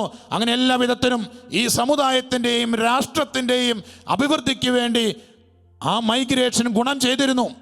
എന്നാൽ ഇന്നത്തെ ഈ മൈഗ്രേഷൻ, ഇപ്പോൾ നടന്നുകൊണ്ടിരിക്കുന്ന മൈഗ്രേഷൻ ഈ 3 പ്രിൻസിപ്പിൾസും അടിസ്ഥാനം ഇട്ടുകൊണ്ടുള്ളതല്ല. അതുകൊണ്ട് തന്നെയാണ് നമുക്കൊരു പരാജയം വരാൻ സാധ്യതയുള്ളത്, ഒരു വീഴ്ച വരാൻ സാധ്യതയുള്ളത്. ഇതിനോട് വിയോജിക്കാൻ സാധ്യതയുള്ളവരോട് നമ്മൾ അന്യദേശത്തേക്ക് പോകുന്നത് തൊഴിലില്ലാഞ്ഞിട്ടല്ലേ, ജീവിക്കാൻ നിവൃത്തിയില്ലാഞ്ഞിട്ടല്ലേ, ഇവിടെ എന്താ സാധ്യതയുള്ളത്, പട്ടിണി കിടന്ന് മരിക്കണമെന്നാണോ എന്നൊക്കെ പറയുന്ന ആളുകൾ നമ്മുടെ ഇടയിലുമുണ്ട്. ഞാനടക്കമുള്ളവരുണ്ട്. അങ്ങനെയുള്ളവർ നമ്മൾ ചിന്തിക്കണം, നമുക്ക് മാത്രമാണല്ലോ ഇല്ലാത്തത്, നമുക്ക് മാത്രമല്ലേ ഇവിടെ തൊഴിൽ കിട്ടാത്തത്, ഇവിടുത്തെ ഒരു ക്രിസ്ത്യാനികൾക്ക് മാത്രമല്ലേ ഈ രാഷ്ട്രീയ ഉദ്യോഗസ്ഥ മേഖലകളിലേക്ക് കടന്നു വരാൻ പറ്റാത്തത്, സാധ്യതകളില്ലാത്തത്, ബാക്കി എല്ലാവർക്കും ഉണ്ടല്ലോ.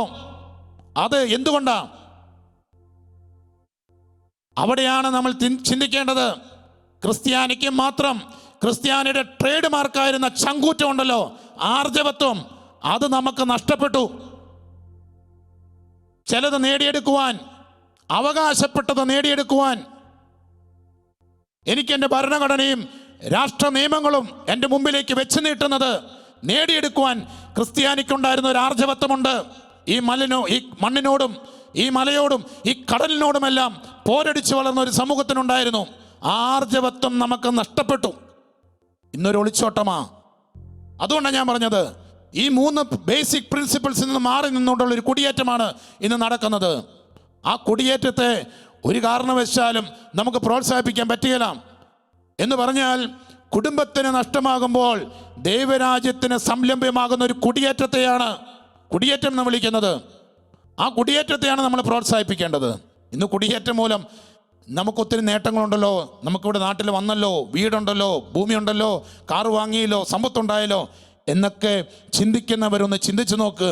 കുടിയേറ്റം കൊണ്ട് നമുക്ക് എന്തെങ്കിലും കോട്ടങ്ങളുണ്ടായോ? നമ്മുടെ ശക്തി ക്ഷയിച്ചു പോകുന്നതിൽ കുടിയേറ്റത്തിന് എന്തെങ്കിലും റോളുണ്ടായോ? ചെറിയ റോളുകൾ. ഒന്ന്, ഭൂമിയുടെ ഉടമസ്ഥതയിൽ കുറവ് വന്നു. ഈ കേരള സംസ്ഥാനം രൂപീകരിക്കപ്പെടുമ്പോൾ ഉണ്ടായിരുന്ന ക്രൈസ്തവ സമൂഹത്തിനുണ്ടായിരുന്ന ഭൂമിയുടെ ഉടമസ്ഥാവകാശത്തിൻ്റെ പകുതി പോലും ഈ 2024 ഇല്ല എന്നുള്ള സത്യം നമ്മൾ മനസ്സിലാക്കണം. ഒരു കാലഘട്ടത്തിൽ ലോകത്തിൻ്റെ മുക്കിലും മൂലയിലും ചെതറിപ്പോയ ഇസ്രായേൽ ജനം തിരിച്ച് ഇസ്രായേലിലേക്ക്, യഹൂദജനം തിരിച്ച് ഇസ്രായേലിലേക്ക് വരേണ്ടി വന്നപ്പോൾ അവർക്ക് അങ്ങോട്ട് വരാൻ പറ്റിയതും ഇന്നവരവരെ അഭിമാനത്തോടെ ജീവിക്കാൻ കാരണമായതും അവരാ ദേശം വിട്ടുപോയപ്പോഴും അവർക്ക് ആ മണ്ണ് നഷ്ടപ്പെട്ടില്ല എന്നുള്ളതാണ്. അവർ തിരിച്ചു വന്നപ്പോൾ അവർക്കവിടെ മണ്ണുണ്ടായിരുന്നു. ലോകത്തിന് എല്ലാ ഭാഗത്തും ഏതെങ്കിലും രീതിയിൽ മതപീഡനങ്ങളും അശാന്തികളുമെല്ലാം വന്ന് സാമ്പത്തിക തകർച്ച വന്ന് ഒരു കാലഘട്ടത്തിൽ സ്വന്തം ദേശത്തേക്ക് തിരിച്ചു വരണമെന്ന് ഒരു ജനത ആഗ്രഹിച്ചാൽ ആ ജനതയ്ക്ക് വന്ന് കാലുകുത്താനുള്ള ഭൂമി നമുക്കില്ല. അത് നഷ്ടപ്പെട്ടു. രണ്ട് സാമ്പത്തിക മേഖലയാണ്. ക്രൈസ്തവരുടെ അഭിമാനമായിരുന്ന ബാങ്കുകൾ പലതുണ്ടായിരുന്നു. ആ ബാങ്കുകളെല്ലാം നമുക്ക് നഷ്ടപ്പെട്ടു. സാമ്പത്തിക മേഖലയിൽ ഉണ്ടായിരുന്ന ഒരു മേൽക്കോയ്മയുണ്ട്. ആരെയും അടിമകളാക്കി വെക്കുന്ന ഒരു മേൽക്കോയ്മയല്ല. അഭിമാനത്തോടെ പറയാൻ പറ്റുന്ന അധ്വാനിച്ചുണ്ടാക്കിയ മുതൽ ആ മേൽക്കോയ്മ നമുക്ക് നഷ്ടപ്പെട്ടില്ലേ? സമുദായത്തിലെ ഒരു എലൈറ്റ് ഗ്രൂപ്പ് അല്ലെങ്കിൽ ഒരു അപ്പർ ക്ലാസ്സിലെ എലൈറ്റ് ഗ്രൂപ്പായിരുന്ന ഒരു സമൂഹം ഇന്നൊരു കൺസ്യൂമർ പ്രൊഡക്റ്റ് മാത്രമായിട്ട് ഈ കേരളത്തിൽ മാറ്റപ്പെട്ടിട്ടുണ്ടെങ്കിൽ നമ്മൾ ഗൗരവത്തോടെ ചിന്തിക്കണം. നമ്മുടെ മൈഗ്രേഷനൊക്കെ ഗുണകരമാണോ? ഇനി രാഷ്ട്രീയം എടുത്തോ, പൊതുഭരണ മേഖല എടുത്തോ, രാഷ്ട്ര നിർമ്മിതിയിലെ അസാന്നിധ്യം എടുത്തോ, ഏത് മേഖല എടുത്തോ, എവിടെയും നമുക്ക് കണ്ടെത്താൻ പറ്റുന്നൊരു കുറവുണ്ട്. ആ കുറവിന് ഈ അനിയന്ത്രിതമായ കുടിയേറ്റത്തിന് ഒരു വലിയ റോളുണ്ട്.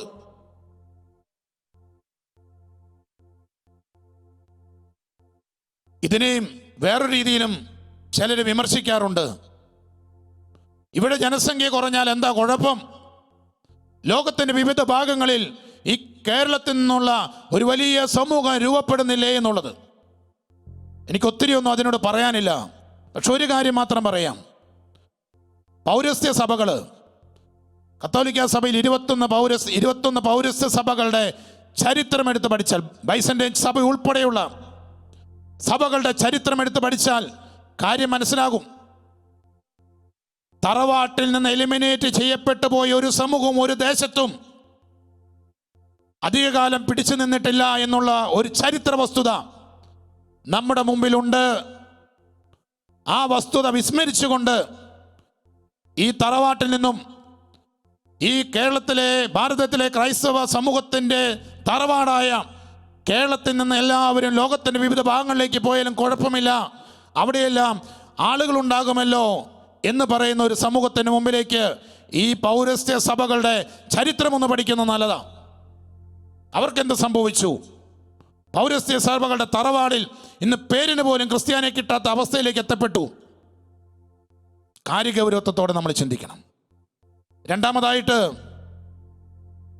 നമ്മുടെ കച്ചവട സാമ്പത്തിക മേഖലകളെ പറ്റിയും കൂടെ പറഞ്ഞ് നമുക്കതിൻ്റെ സമാപനത്തിലേക്ക് വരാം.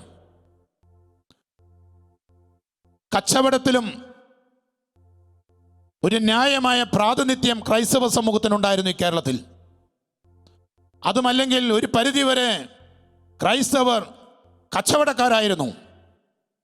ഈ കച്ചവടത്തിൻ്റെ മേലുള്ള പ്രാതിനിധ്യം നമുക്ക് ഗണ്യമായി കുറഞ്ഞു. അതിന് പ്രധാനപ്പെട്ട കാരണങ്ങളിൽ ഒന്ന് മക്കളുടെ എണ്ണത്തിലുള്ള കുറവും, 2 സമുദായത്തിൻ്റെ സപ്പോർട്ടില്ലായ്മയും തന്നെയാണ്.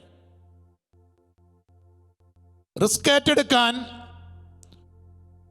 ഉത്തരവാദിത്വം ഏറ്റെടുക്കാൻ ഇന്നത്തെ പുതുതലമുറ മടി കാണിച്ചപ്പോൾ പാരമ്പര്യമായി തുടർന്നു വന്നിരുന്ന പല വ്യവസായ സംരംഭങ്ങളും കച്ചവടങ്ങളും പോലും ഉപേക്ഷിക്കാൻ ഇന്ന് പലരും നിർബന്ധിതരായി വരികയാണ്. തങ്ങളുടെ സ്ഥാപനത്തിൽ പണിയെടുക്കുന്നവർ 50,000 1 ലക്ഷം പോലും ശമ്പളം വാങ്ങുമ്പോൾ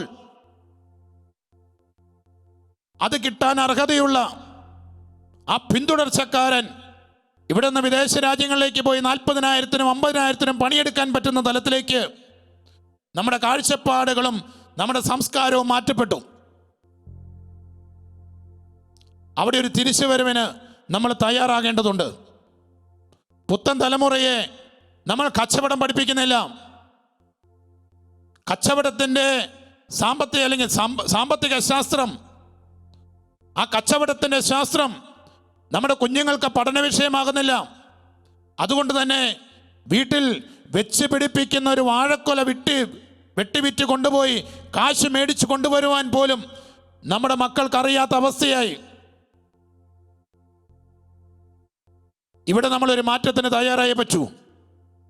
അടിസ്ഥാന തലങ്ങളിൽ മുതൽ ഈ സാമ്പത്തിക മേഖലയെ പറ്റിയുള്ള അടിസ്ഥാന ബോധ്യങ്ങൾ നമ്മുടെ സമൂഹത്തിന് കൊടുക്കുവാൻ നമുക്ക് പറ്റണം. അത് സംഘടനകളും സമുദായ സംഘടനകളും സമുദായ നേതൃത്വവും സഭാ നേതൃത്വങ്ങളും എല്ലാം കൈകോർത്ത് പിടിച്ച് മുന്നോട്ട് വന്ന് ഈ സാമ്പത്തിക മേഖലയെ ബലപ്പെടുത്തുവാൻ വേണ്ടുന്ന ഏറ്റവും അടിയന്തരമായ നടപടികൾ നമ്മൾ സ്വീകരിക്കണം. കാരണം ഇന്ന് കേരളത്തിൽ ക്രൈസ്തവ സമൂഹം നേരിട്ടുകൊണ്ടിരിക്കുന്ന ഏറ്റവും വലിയ ദുരിതമെന്ന് പറയപ്പെടുന്നത് ഈ സാമ്പത്തിക തകർച്ചയാണ്. കടബാധ്യതകൾ മൂലം, കൃഷിനാശം മൂലം, വന്യമൃഗശല്യം മൂലം കൃഷി നഷ്ടപ്പെടുന്നു. അതോടൊപ്പം കടലിൻ്റെ മേഖലയിൽ കടലിലെ മക്കൾ അനുഭവിക്കുന്ന വേദനകൾ, തൊഴിലില്ലാത്തത് മൂലം നമ്മുടെ യുവജനങ്ങൾ അനുഭവിക്കുന്നത് എല്ലാം കണക്ട് ചെയ്ത് വരുന്നത് സാമ്പത്തികത്വത്തിലേക്കാണ്. ഇതിനൊരു പരിഹാരം കണ്ടെത്താൻ വേണ്ടി നമുക്ക് സാധിക്കണം. ഇതെവിടെ നിന്ന് ആരംഭിക്കാം? ഒരു കുഞ്ഞു സജഷൻ പറയാനുള്ളത്, ചെറിയ സജഷൻ പറയാനുള്ളത്, നമ്മുടെ എല്ലാ ദേശങ്ങളിലും പള്ളികളിലുമെല്ലാം വെക്കേഷൻ പരിപാടികൾ നടത്തും. അത് പരമ്പരാഗതമായിട്ട് നടക്കുന്നത് പോലെ ആട്ടവും പാട്ടും ഡാൻസും കൂത്തുമായിട്ട് മാറ്റപ്പെടാതെ മാറി ചിന്തിച്ചുകൊണ്ട് സമുദായത്തിൻ്റെയും സഭയുടെയും യുവജനങ്ങളുടെയും കുഞ്ഞുങ്ങളുടെയും എല്ലാം ചിന്തയിലേക്ക് ഈ കാര്യങ്ങളെല്ലാം കൊണ്ടുവരുവാൻ പറ്റുന്ന രീതിയിൽ മാറ്റിയെടുക്കുവാൻ പ്രിയമുള്ള നേതൃത്വമേ ഒന്ന് ചിന്തിച്ചുകൂടെ? കേരളത്തിൻ്റെ ക്രൈസ്തവരുടെ പ്രൈമറി സോഴ്സ് ഓഫ് ഇൻകം നമുക്കറിയാം, അത് കൃഷിയും മത്സ്യബന്ധനവുമാണ്. ക്രൈസ്തവരുടെ മൊത്തത്തിലെടുത്തു കഴിഞ്ഞാൽ ഈ കൃഷിയും മത്സ്യബന്ധന മേഖലയും നേരിടുന്ന വെല്ലുവിളികൾ നമ്മൾ പറഞ്ഞറിയിക്കേണ്ട ആവശ്യമില്ല. ഈ വെല്ലുവിളികളെ മറികടക്കാൻ നമുക്ക് പറ്റണമെങ്കിൽ ഇത് രണ്ടും വ്യവസായവൽക്കരിക്കപ്പെടണം. കൃഷിയും മത്സ്യബന്ധന മേഖലയും വ്യവസായവൽക്കരിക്കപ്പെടുന്നതിലൂടെയേ നമുക്കിതിനെ മറികടക്കാൻ വേണ്ടി സാധിക്കത്തുള്ളൂ. ഒരു കർഷകൻ കുടുംബസമേതം 8-10 മാസങ്ങൾ കൊണ്ട് വെച്ച് പിടിപ്പിച്ച് ആദായമെടുക്കുന്ന ഒരു വാഴക്കുല വെട്ടി കടയിലേക്ക് കൊണ്ടുപോയി കൊടുത്തു കഴിയുമ്പോൾ വെറും 4 ദിവസങ്ങൾ കൊണ്ട് ഈ കർഷകന് കിട്ടുന്ന 10 മാസം കൊണ്ട് കിട്ടുന്ന ലാഭത്തെക്കാളും ഇരട്ടി ലാഭം ആ കച്ചവടക്കാരന് കിട്ടുന്ന ആ കച്ചവടത്തിൻ്റെ വിൽപ്പനയുടെ വിപണനത്തിൻ്റെ സിസ്റ്റമാണ് മാറ്റപ്പെടേണ്ടത്. കർഷകനെ ചൂഷണം ചെയ്തുകൊണ്ട് തീരദേശ ജനതയെ രാപകലില്ലാതെ കടലിൽ പോയി കഷ്ടപ്പെട്ട് ജീവൻ പണയം വെച്ച് പിടിച്ചുകൊണ്ടുവരുന്ന മീനിന് മത്സ്യത്തിന് അവൻ്റെ ചെലവിന് പോലും ഉള്ള പണം കിട്ടാത്ത രീതിയിൽ അവിടെ നിന്ന് എടുത്തുകൊണ്ടുപോയി മാർക്കറ്റിൽ കൊണ്ടുവന്ന് 10 ഇരട്ടി വരെ ലാഭത്തിൽ വിൽക്കുന്ന ആ വിപണന സിസ്റ്റം മാറ്റപ്പെടണം. അത് മാറ്റപ്പെടണമെങ്കിൽ സഭയും സമുദായവും എല്ലാം ഒന്നിച്ച് ചിന്തിക്കണം. വിപണന കേന്ദ്രങ്ങൾ രൂപീകരിക്കപ്പെടണം. വിവിധ സൊസൈറ്റികൾ രൂപീകരിക്കപ്പെടണം. നല്ല മാർക്കറ്റിംഗ് പ്ലേസുകൾ നമ്മൾ കണ്ടെത്തണം. ഇതിനെല്ലാം പ്രോസസ്സ് ചെയ്ത് സ്റ്റോക്ക് ചെയ്ത് നല്ല ഫ്രീസർ യൂണിറ്റുകളിലൂടെയൊക്കെ സ്വരൂപിച്ച് വെച്ച് അതിനെ സിസ്റ്റമാറ്റിക്കായിട്ട് മാറ്റിയെടുത്തുകൊണ്ട് മാനന്തവാടി രൂപതയൊക്കെ നമ്മുടെ മുമ്പിലേക്ക് വെച്ച് നീട്ടി കാണിക്കുന്ന ആ ഉദാത്ത മാതൃകയിലൂടെ എക്സ്പോർട്ട് ചെയ്ത് വാണിജ്യവൽക്കരിക്കപ്പെട്ട് ഈ മേഖലയെ രക്ഷപ്പെടുത്തുവാൻ വേണ്ടി സമുദായ സംഘടനകളും പ്രസ്ഥാനങ്ങളുമെല്ലാം മുന്നോട്ട് വരണം. നമ്മൾ വെറുതെ ടൂർ അടിച്ച് ഇൻ്റർനാഷണൽ തലത്തിൽ കൊണ്ട് 4 മാർക്കറ്റും നല്ല സെമിനാറുകളും നടത്തി അവിടെ പോയി ജനറൽ ബോഡിയും നടത്തി തിരിച്ചു പോന്നാൽ പോരാ. ഇവിടുത്തെ കർഷകനെ, ഇവിടുത്തെ സാധാരണക്കാരനെ, ഇവിടുത്തെ മത്സ്യത്തൊഴിലാളിയെ രക്ഷിക്കാൻ വേണ്ടുന്ന നടപടികൾ നമ്മൾ കണ്ടെത്തണം, നമ്മൾ സ്വീകരിക്കണം. ഇന്ന് ഇന്ത്യയിൽ സംഘടിതരല്ലാത്ത 2 വിഭാഗങ്ങളുണ്ട്. ആ സംഘടിതരല്ലാത്ത 2 വിഭാഗങ്ങളിലും ഒന്നിച്ച് സംഘടിച്ചാൽ മാത്രമേ ഉള്ളൂ ഈ മേഖലയിൽ ഒരു രക്ഷ സാധ്യമുള്ളൂ. ഇന്ത്യയിൽ സംഘടിതരല്ലാത്ത 2 വിഭാഗം, അതൊന്ന് ക്രിസ്ത്യാനികളും 2 കർഷകരുമാണ്. ഒന്ന് ക്രിസ്ത്യാനികളും 2 കർഷകരും.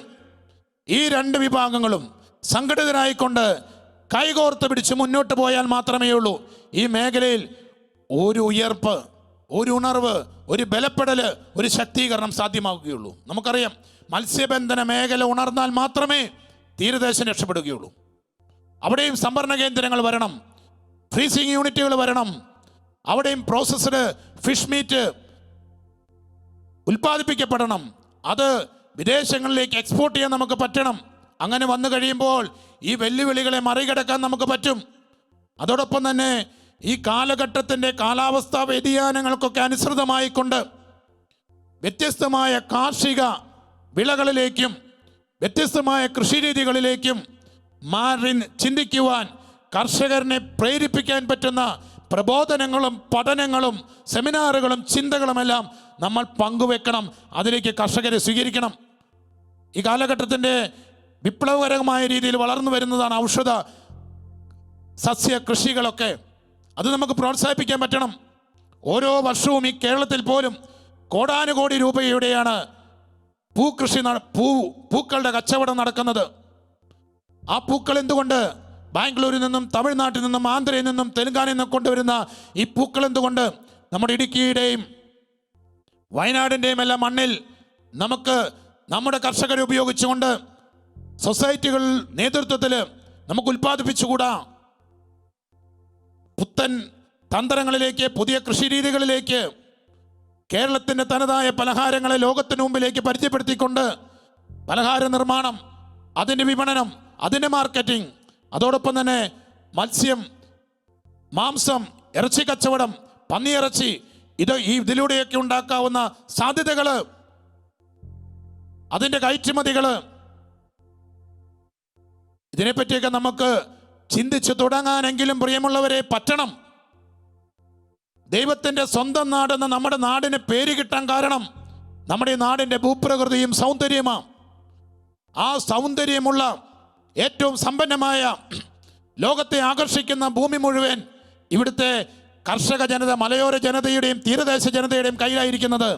അതിനെ വേണ്ട രീതിയിൽ വിപണന മൂല്യമുള്ള ആ ടൂറിസം മേഖലയെ മുതൽ മുടക്കിക്കൊണ്ട് ആ മുതൽ മുടക്കിനനുസരിച്ച് കാശ് വരുന്ന മേഖലയെ നന്നായി ഉപയോഗിക്കാൻ പാവപ്പെട്ട മലയോര നിവാസികളെയും തീരദേശ നിവാസികളെയും ഇവിടുത്തെ കോർപ്പറേറ്റുകളുടെ ചൂഷണത്തിന് വിട്ടുകൊടുക്കാതെ നമുക്ക് അവരെ പ്രോത്സാഹിപ്പിച്ച് മുന്നോട്ട് കൊണ്ടുപോകാൻ വേണ്ടി പറ്റിയാൽ കാർഷിക മേഖലയും തീരദേശ മേഖലയും എല്ലാം ബലപ്പെടും. ഇത്തരത്തിൽ പുത്തൻ മേഖലകളിലേക്ക് കൈപിടിച്ച് ഒരു ജനതയെ നയിക്കുവാൻ വേണ്ടുന്ന ആർജവത്വമുള്ള നേതൃത്വങ്ങളാണ് രൂപപ്പെട്ടു വരേണ്ടത്. കൃഷിയെപ്പറ്റി പറയുമ്പോൾ ഒരു വാക്കുകൂടെ ഒരു വാചകം കൂട്ടിച്ചേർക്കാൻ ആഗ്രഹിക്കുക. നമ്മുടെ കുടുംബങ്ങളിലും നമ്മുടെ കൂട്ടായ്മകളിലും നമ്മുടെ കുടുംബ യൂണിറ്റുകളിലും നമ്മുടെ ചർച്ചകളിലുമെല്ലാം കൃഷിയുടെ മഹത്വവും അല്ലെങ്കിൽ കുടുംബവും പഠന വിഷയമാക്കണം. കൃഷിയുടെ നിഷ്കളങ്കത്വവും കുടുംബവും പഠന വിഷയമാക്കണം. ആ കൃഷിയിലൂടെ കിട്ടുന്ന ആനന്ദവും സന്തോഷവും നിഷ്കളങ്കത്വവും അതിൻ്റെ പരിശുദ്ധിയും അതെല്ലാം നമ്മുടെ മക്കളിലേക്ക് പകർന്നു കൊടുക്കുവാൻ പറ്റുന്ന രീതിയിൽ മാതാപിതാക്കന്മാരെയും യുവജനങ്ങളെയും എല്ലാം പ്രേരിപ്പിക്കുവാനും പഠിപ്പിക്കുവാനും പ്രിയമുള്ളവരെ നമുക്ക് സാധിക്കണം. ഈ സാമ്പത്തിക മേഖലയിലെ തകർച്ചയ്ക്ക് നമുക്കൊരു പ്രധാനപ്പെട്ട കാരണം കൂടിയുണ്ട്. അത് നമ്മുടെ സാമ്പത്തിക അച്ചടക്കമില്ലായ്മയാണ്.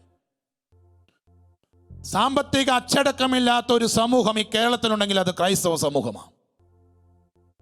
ജീവിക്കാൻ ഒരു നിവൃത്തിയുമില്ലെങ്കിലും 1 സെന്റ് 2 സെന്റ് ഭൂമിയുള്ളെങ്കിലും വെക്കാൻ പറ്റുന്നൊക്കെ പണയപ്പെടുത്തിക്കൊണ്ട് ലക്ഷങ്ങൾ മുടക്കിക്കൊണ്ട് നമ്മൾ നടത്തുന്ന ആഡംബര വിവാഹങ്ങൾ, നമ്മൾ കൊടുക്കുന്ന ലക്ഷക്കണക്കിന് രൂപയുടെ സ്ത്രീധനങ്ങൾ, നമ്മൾ പണിതുയർത്തുന്ന വലിയ ഭവനങ്ങൾ, കൊട്ടാര സമൃദ്ധമായ വീടുകൾ, പ്രിയമുള്ളവരെ, how to lead a lesser life, എങ്ങനെ ഒരു ചുരുങ്ങിയ ജീവിതം നയിക്കാം എന്ന് ഈ കേരള സമൂഹത്തിൽ അറിയത്തില്ലെങ്കിൽ അത് നമുക്ക് മാത്രമാണ്, ക്രൈസ്തവർക്ക് മാത്രമാണ്. കിട്ടുന്ന കാശ് പുട്ടടിക്കുക, എന്നിട്ട് കടന്ന് നിലവിളിക്കുന്ന ഒരവസ്ഥ. സാമ്പത്തിക ശാസ്ത്രം നമ്മൾ പഠിക്കണം. എങ്ങനെ ചുരുങ്ങിയ ജീവിതം നയിക്കാൻ പറ്റുമെന്ന് കുഞ്ഞുനാളിലെ നമ്മുടെ കൊച്ചുകുട്ടികൾ പോലും സൂയിസൈഡ് ചെയ്യുന്ന നമ്മൾ വാർത്തകൾ കേൾക്കാറുണ്ട്. ഒരു മൊബൈൽ വാങ്ങിക്കൊടുക്കാത്തതിൻ്റെ പേരിൽ, ഒരു സൈക്കിൾ വാങ്ങിക്കൊടുക്കാത്തതിൻ്റെ പേരിൽ, വീട്ടിലൊരു TV മേടിച്ചു കൊടുക്കാത്തതിൻ്റെ പേരിൽ, അവരാഗ്രഹിക്കുന്ന ഡ്രസ്സ് മേടിച്ചു കൊടുക്കാത്തതിൻ്റെ പേരിൽ ഇന്ന് ദൈവം കൊടുത്ത ജീവൻ പോലും നശിപ്പിക്കുന്ന നമ്മുടെ പിള്ളേരുടെ, നമ്മുടെ മക്കളുടെ എണ്ണമൊക്കെ കൂടി വരുമ്പോൾ അവർക്ക് വീട്ടിലെ കുടുംബത്തിലെ ഫിനാൻഷ്യൽ സോഴ്സ്, ആ സ്രോതസ് അതുപോലും അറിയാതെ വളരുന്ന ഒരു തലമുറ, അവരെ അതിലേക്ക് നയിക്കുന്നതിൻ്റെ ഉത്തരവാദിത്വം എനിക്കും നമ്മൾ ഓരോരുത്തർക്കുമുണ്ട്. ഈ സാമ്പത്തിക ശാസ്ത്രം സാമ്പത്തിക മേഖലയിലെ നമുക്കുണ്ടായിരിക്കേണ്ട അച്ചടക്കം കുഞ്ഞുനാൾ മുതൽ ജനിച്ച് വീഴുന്ന കുഞ്ഞുങ്ങൾ മുതൽ അവർക്ക് പറഞ്ഞു കൊടുക്കാൻ നമുക്ക് പറ്റണം. ഇങ്ങനെ സാമ്പത്തിക അച്ചടക്കമൊക്കെ ഉണ്ടാക്കിയ ഒരു സമൂഹത്തെ ഇനി വളർത്താൻ നമ്മൾ ആഗ്രഹിക്കുന്നുണ്ടെങ്കിൽ, പ്രിയമുള്ളവരെ, നമ്മൾ നമ്മുടെ മക്കളെ ബലപ്പെടുത്തണം. അതിപ്രധാനമായ ഒരു കാര്യമാണ്. നമ്മുടെ മക്കളെ ആൺ പെൺ വ്യത്യാസമില്ലാതെ കരുത്തുള്ളവരാക്കണം. മാനസികമായും ശാരീരികമായും വൈകാരികമായും കരുത്തുള്ള ഒരു തലമുറയെ നമ്മളിവിടെ വാർത്തെടുക്കണം. പ്രത്യേകിച്ച് ആൺകുട്ടികളെ കരുത്തരാക്കണം, ആണത്തമുള്ളവരാക്കി വളർത്തണം, ഓടാനും ചാടാനും പഠിപ്പിക്കണം. ഒരു കോമ്പറ്റീഷൻ സ്പിരിറ്റ് അവരിൽ ഉണ്ടാക്കിയെടുക്കാൻ നമുക്ക് ഈ കാലഘട്ടത്തിൽ പറ്റണം. പൊതുപരീക്ഷകളെ നേരിടാനും പ്രതിസന്ധികളെ നേരിടാനും ശത്രുവിനെ നേരിടാനും നമ്മുടെ പൂർവികർ കാടിനോടും കാട്ടുമൃഗങ്ങളോടും പകർച്ചവ്യാധികളോടും കടലിനോടും കാലാവസ്ഥയോടുമെല്ലാം പൊരുതി ജീവിതത്തിൽ വിജയിച്ചതുപോലെ ഈ കാലഘട്ടത്തിൽ ഉണ്ടാകുന്ന സകലമാന സുനാമികളെയും പ്രതിരോധിക്കാനും നേരിടാനുമുള്ള ചങ്കൂറ്റം നമ്മുടെ ആൺകുട്ടികൾക്കും പെൺകുട്ടികൾക്കും നമ്മൾ ഉണ്ടാക്കി കൊടുക്കണം. ഒന്നുമില്ലേലും എൻ്റെ പ്രിയമുള്ളവരെ, പ്രിയമുള്ള മാതാപിതാക്കന്മാരെ, നമ്മുടെ കുഞ്ഞുങ്ങൾക്ക്, നമ്മുടെ യുവജനങ്ങൾക്ക് ഒരു കുടുംബം ഉണ്ടാക്കിയെടുക്കുന്നതിനും ആ കുടുംബത്തെ മുന്നോട്ട് കൊണ്ടുപോകുന്നതിനുള്ള ആർജവത്വം അതെങ്കിലും നമ്മൾ ഉണ്ടാക്കി കൊടുക്കണം. അതില്ലാത്തത് കൊണ്ടാണ് ഇന്ന് യുവജനങ്ങൾക്ക് വിവാഹത്തെ പേടിയാ. കുടുംബം മുന്നോട്ട് കൊണ്ടുപോകുന്ന കാര്യം ചിന്തിച്ചുകൊണ്ട് വിവാഹം വേണ്ട എന്ന് പറഞ്ഞ് മാറി നിൽക്കുകയാണ്. ഈ അവസ്ഥയിൽ നിന്നൊക്കെ രക്ഷപ്പെട്ട ഒരു കുടുംബത്തെ ഒരു തലമുറയെ പൊക്കിക്കൊണ്ട് വരണമെങ്കിൽ നമ്മൾ ഈ ജനതയെ ആർജവത്വമുള്ളവരാക്കി ചങ്കൂറ്റമുള്ളവരാക്കി നമ്മൾ എടുത്തുകൊണ്ട് വരണം. വിദേശത്തേക്ക് രക്ഷപ്പെട്ട് ഓടിപ്പോകുന്ന ഒരു സമൂഹത്തെ അല്ല നമുക്ക് വേണ്ടത്. ജനിച്ച നാട്ടിൽ, ജനിച്ച ദേശത്ത് സാഹചര്യങ്ങളോട് മല്ലടിച്ചുകൊണ്ട് എല്ലാവിധ പ്രതികൂലങ്ങളെയും നേരിട്ടുകൊണ്ട് ഒരു സമുദായത്തെ, ഒരു ദേശത്തെ, ഒരു രാഷ്ട്രത്തെ പടുത്തുയർത്താൻ ചങ്കൂറ്റമുള്ള ചങ്കുറപ്പുള്ള ആണുങ്ങളെയാ, ചങ്കുറപ്പുള്ള യുവാക്കന്മാരെ, യുവതികളെയാ നമുക്ക് ഈ കാലഘട്ടത്തിൽ ആവശ്യം. വിശുദ്ധ മാർക്കോസ് സുവിശേഷം 10-ാം അധ്യായം 49-ാം വാക്യത്തിൽ ശിഷ്യന്മാര് ബർത്തമയൂസിനെ പറയുന്നത് പോലെ നമുക്ക് നമ്മുടെ ദേശത്തോടും നമ്മുടെ യുവജനങ്ങളോടും നമ്മുടെ സമുദായത്തോടും നമ്മുടെ സമൂഹത്തോടും ഒക്കെ പറയാം, ധൈര്യമായിരിക്കുക, എഴുന്നേൽക്കുക, യേശു നിന്നെ വിളിക്കുന്നു. നിങ്ങളുടെ കൂടെ യേശുവില്ലേ? ആകാശത്തെയും ഭൂമിയെയും സൃഷ്ടിച്ച് പരിപാലിക്കുന്ന സർവശക്തനായ ദൈവം, ഇന്നും ജീവിക്കുന്ന ദൈവം, അവൻ നിങ്ങളുടെ കൂടെ ഇല്ലേ? ഇരിക്കുന്നിടത്തുനിന്ന്, കിടക്കുന്നിടത്തുനിന്ന് നിങ്ങളൊന്ന് എഴുന്നേക്കാൻ തയ്യാറായാൽ മതി. നിങ്ങൾ ധൈര്യമായിട്ടിരിക്കുക. ആ വിശ്വാസം നിങ്ങൾക്കുണ്ടെങ്കിൽ നിങ്ങളുടെ കൂടെ സർവശക്തനായ ദൈവമുണ്ടല്ലോ. പിന്നെ നിങ്ങൾ പേടിക്കേണ്ട ആവശ്യമില്ല. ആ ദൈവത്തെ കൂട്ടുപിടിച്ച് നിങ്ങൾ മുന്നോട്ട് വാ, എഴുന്നേക്ക്. നമുക്ക് നമ്മുടെ സഭയെ, സമുദായത്തെ, രാഷ്ട്രത്തെ പടുത്തുയർത്താൻ പറ്റും എന്ന് പറയാൻ, പ്രിയമുള്ളവരെ, നമുക്ക് പറ്റണം. ഇതെല്ലാം നേടിയെടുക്കാൻ ഒരു പ്രധാനപ്പെട്ട കാര്യമുണ്ട്. ഇന്ന് നമ്മെ തലപൊക്കാൻ അനുവദിക്കാത്ത, ഇത്രയൊക്കെ കേട്ടാലും ഇതിനപ്പുറം കേട്ടാലും നിസ്സംഗരായിട്ടും നിർജീവമായിട്ടും നമ്മളെ ഇരുത്തുന്ന ഭയം എന്ന ആ ദുരാരൂപി, ഭയത്തിന്റെ അടിമത്തത്തിൽ നിന്ന് ക്രൈസ്തവർ പുറത്തു വരണം. മാമോദീസായിലൂടെ ദൈവത്തിന്റെ പരിശുദ്ധാത്മാവിന്റെ കൃപ സ്വീകരിച്ച് സ്ഥൈര്യലേപനത്തിലൂടെ ശക്തിപ്പെട്ട് ജീവിതത്തിൽ മുന്നോട്ട് പോകുന്ന പ്രിയമുള്ളവരെ, ദൈവത്തിന്റെ പരിശുദ്ധാത്മാവ് ഉള്ളിടത്ത് ഭയമില്ല. ഈ ഭയം പരിശുദ്ധാത്മാവിന്റെ പ്രവൃത്തിയല്ല. ഇന്ന് സുവിശേഷ പ്രഘോഷണം നടക്കാത്തതിൻ്റെ, സുവിശേഷമായിട്ട് ജീവിക്കാൻ നമുക്ക് പറ്റാത്തതിൻ്റെ പ്രധാനപ്പെട്ട കാരണം എൻ്റെയും നിങ്ങളുടെയും നമ്മുടെ ഓരോരുത്തരുടെയും ഉള്ളിൽ നമ്മളെ കീഴടക്കുന്നത് ഭയമാണ്. നമ്മൾ രാഷ്ട്രീയത്തിനും ആധിപത്യങ്ങൾക്കും നേതാക്കന്മാർക്കും, രാഷ്ട്രീയ നേതാക്കന്മാർക്കും പ്രഭുത്വങ്ങൾക്കുമെല്ലാം കീഴിൽ ഭയപ്പെട്ട് നിൽക്കുകയാണ്. ആ ഭയമാണ് ഈ സുവിശേഷത്തിനും അപ്പുറത്ത് പല ഒത്തുതീർപ്പുകൾക്കും നമ്മെ പ്രേരിപ്പിക്കുന്നത്. ആ ഒത്തുതീർപ്പുകൾക്കും ആ നിസ്സംഗതയ്ക്കുമെല്ലാം ഉത്തരം കൊടുക്കേണ്ടി വരുന്നത് സമുദായമാ, ഇവിടുത്തെ വിശ്വാസ സമൂഹമാ. അതുകൊണ്ട് ഈ ഭയത്തിൽ നിന്ന് പുറത്തു വരുവാൻ സമുദായ ശോഷണത്തിലേക്ക് നമ്മളെ നയിക്കുന്ന സമുദായത്തിൻ്റെ ശക്തിയും ബലവും കുറഞ്ഞു പോകുന്നതിന് ഏറ്റവും പ്രധാനപ്പെട്ട കാരണമായ ഈ ഭയത്തെ നമുക്ക് വലിച്ചെറിയാൻ പറ്റണം. സുവിശേഷ മൂല്യങ്ങളിൽ കലർപ്പില്ലാത്ത, ആരുടെയും മുമ്പിൽ തലകുനിച്ച് നിൽക്കാത്ത, ക്രിസ്തു എന്ന നാമത്തിൻ്റെ കീഴിൽ സഭ, റീത്ത്, പാരമ്പര്യ, ആരാധനക്രമ വ്യത്യാസമില്ലാതെ യേശുക്രിസ്തുവിനെ രക്ഷകനും നാഥനും കർത്താവുമായി സ്വീകരിച്ചേറ്റു പറയുന്ന എല്ലാ ക്രൈസ്തവ വിശ്വാസികളും ഒന്നിക്കണം. സഭയെ, സമുദായത്തെ, ഈ രാഷ്ട്രത്തെ, നമ്മുടെ ഇന്ത്യയെ പടുത്തുയർത്തുന്നതിന് വേണ്ടി. പ്രിയമുള്ളവരെ, ഞാൻ അവസാനിപ്പിക്കുക. നമ്മളൊരു മാറ്റത്തിന് തയ്യാറായേ പറ്റൂ.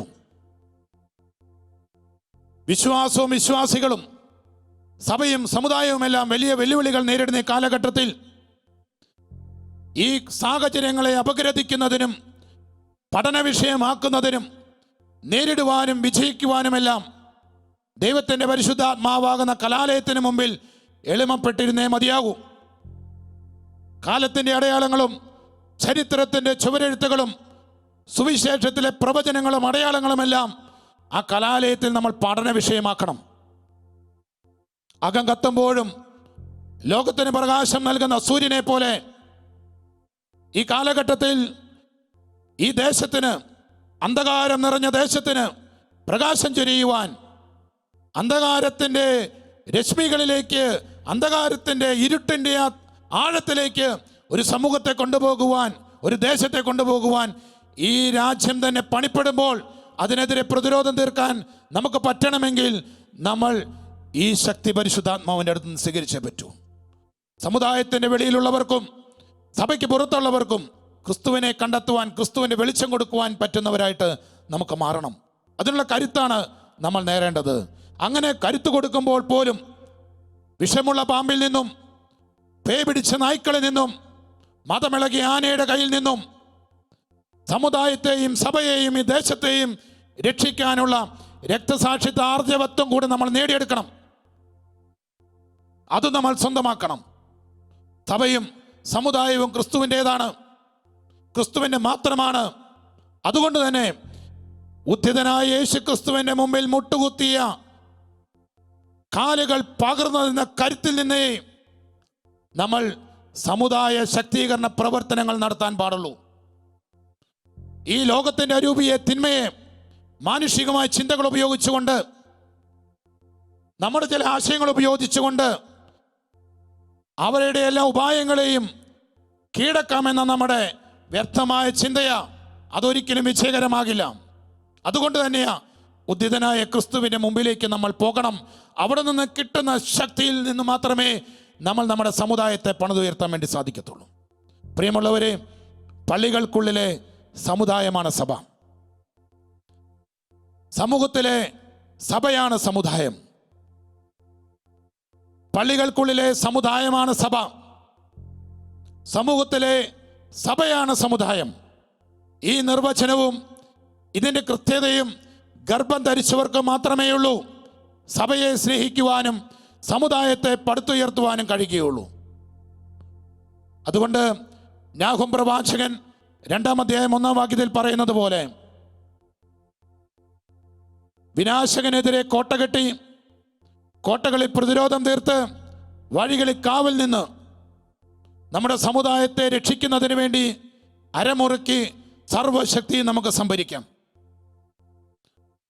എനിക്കെൻ്റെ സഭയാണ് വലുത്, എൻ്റെ സമുദായമാണ് വലുത് എന്ന് നെഞ്ചത്തടിച്ച് പറയുമ്പോൾ തന്നെ എൻ്റെ സമൂഹത്തിനും, എൻ്റെ രാഷ്ട്രത്തിനും, എൻ്റെ ദേശത്തിനും, നാനാജാതി മതസ്ഥർക്കും ക്രിസ്തുവിനെ കാണിച്ചു കൊടുക്കുവാൻ വേണ്ടുന്ന ചങ്കൂറ്റം കൂടെ നമുക്കുണ്ടാകണം.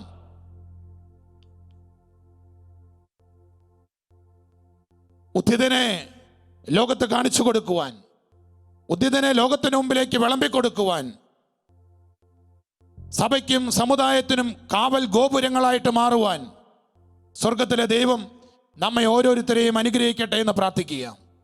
ജോൺ ബോൾ രണ്ടാമൻ മാർപ്പാപ്പയെ തെരഞ്ഞെടുക്കപ്പെട്ടതിന് ശേഷം സ്വദേശങ്ങളിലേക്ക് തിരിച്ചു പോകുന്ന കർദിനാൾമാരോടായി ഇങ്ങനെ പറഞ്ഞു: നിങ്ങൾ നിങ്ങളുടെ ദേശങ്ങളിലേക്ക് മടങ്ങിച്ചെന്നുകൊണ്ട് ഹൃദയത്തിൽ അഗ്നിയും കാലുകൾക്ക് ചിറകുകളുമുള്ള കുറച്ചുപേരെ കണ്ടെത്തണം.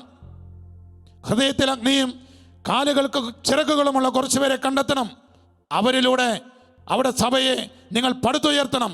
സുവിശേഷത്തെ പ്രതി ഹൃദയത്തിൽ അഗ്നിയുള്ളവരായിട്ട്, സുവിശേഷത്തിന് വേണ്ടി ഓടാൻ കാലുകൾക്ക് ചിറകുകളുള്ളവരായിട്ട് മാറ്റപ്പെടുന്നതിനും സഭയ്ക്കും സമുദായത്തിനും കാവലാളുകളായിട്ട്, കാവൽ ഗോപുരങ്ങളായിട്ട് മാറ്റപ്പെടുവാൻ സ്വർഗത്തിലെ ദൈവമേ ഞങ്ങളെ ഓരോരുത്തരെയും ഈ രാത്രിയിൽ അനുഗ്രഹിക്കണമേ, ബലപ്പെടുത്തണമേ എന്ന് നമുക്ക് പ്രാർത്ഥിക്കാം. നമുക്ക് ക്രിസ്തുവിൻ്റെ മുമ്പിലേക്ക് നമ്മുടെ എല്ലാ നിയോഗങ്ങളെയും സമർപ്പിച്ച് ആരാധനയ്ക്കായിട്ട് നമുക്കൊരുങ്ങാം. നമ്മളായിരിക്കുന്ന സ്ഥലങ്ങളിൽ ഇരുന്നു കൊണ്ട്, നമ്മൾ വ്യാപരിച്ചിരിക്കുന്ന സാഹചര്യത്തിലായിരുന്നു കൊണ്ട് തമ്പുരാൻ്റെ മുമ്പിലേക്ക് നമ്മുടെ എല്ലാ നിയോഗങ്ങളെയും നമ്മുടെ അവസ്ഥയെയും ഈ അവസ്ഥകളെ മറികടക്കാൻ വേണ്ടുന്ന ദൈവ കരുത്തിനു വേണ്ടി, സർവശക്തൻ്റെ കരുത്തിനു വേണ്ടി നമുക്ക് പ്രാർത്ഥിക്കാം.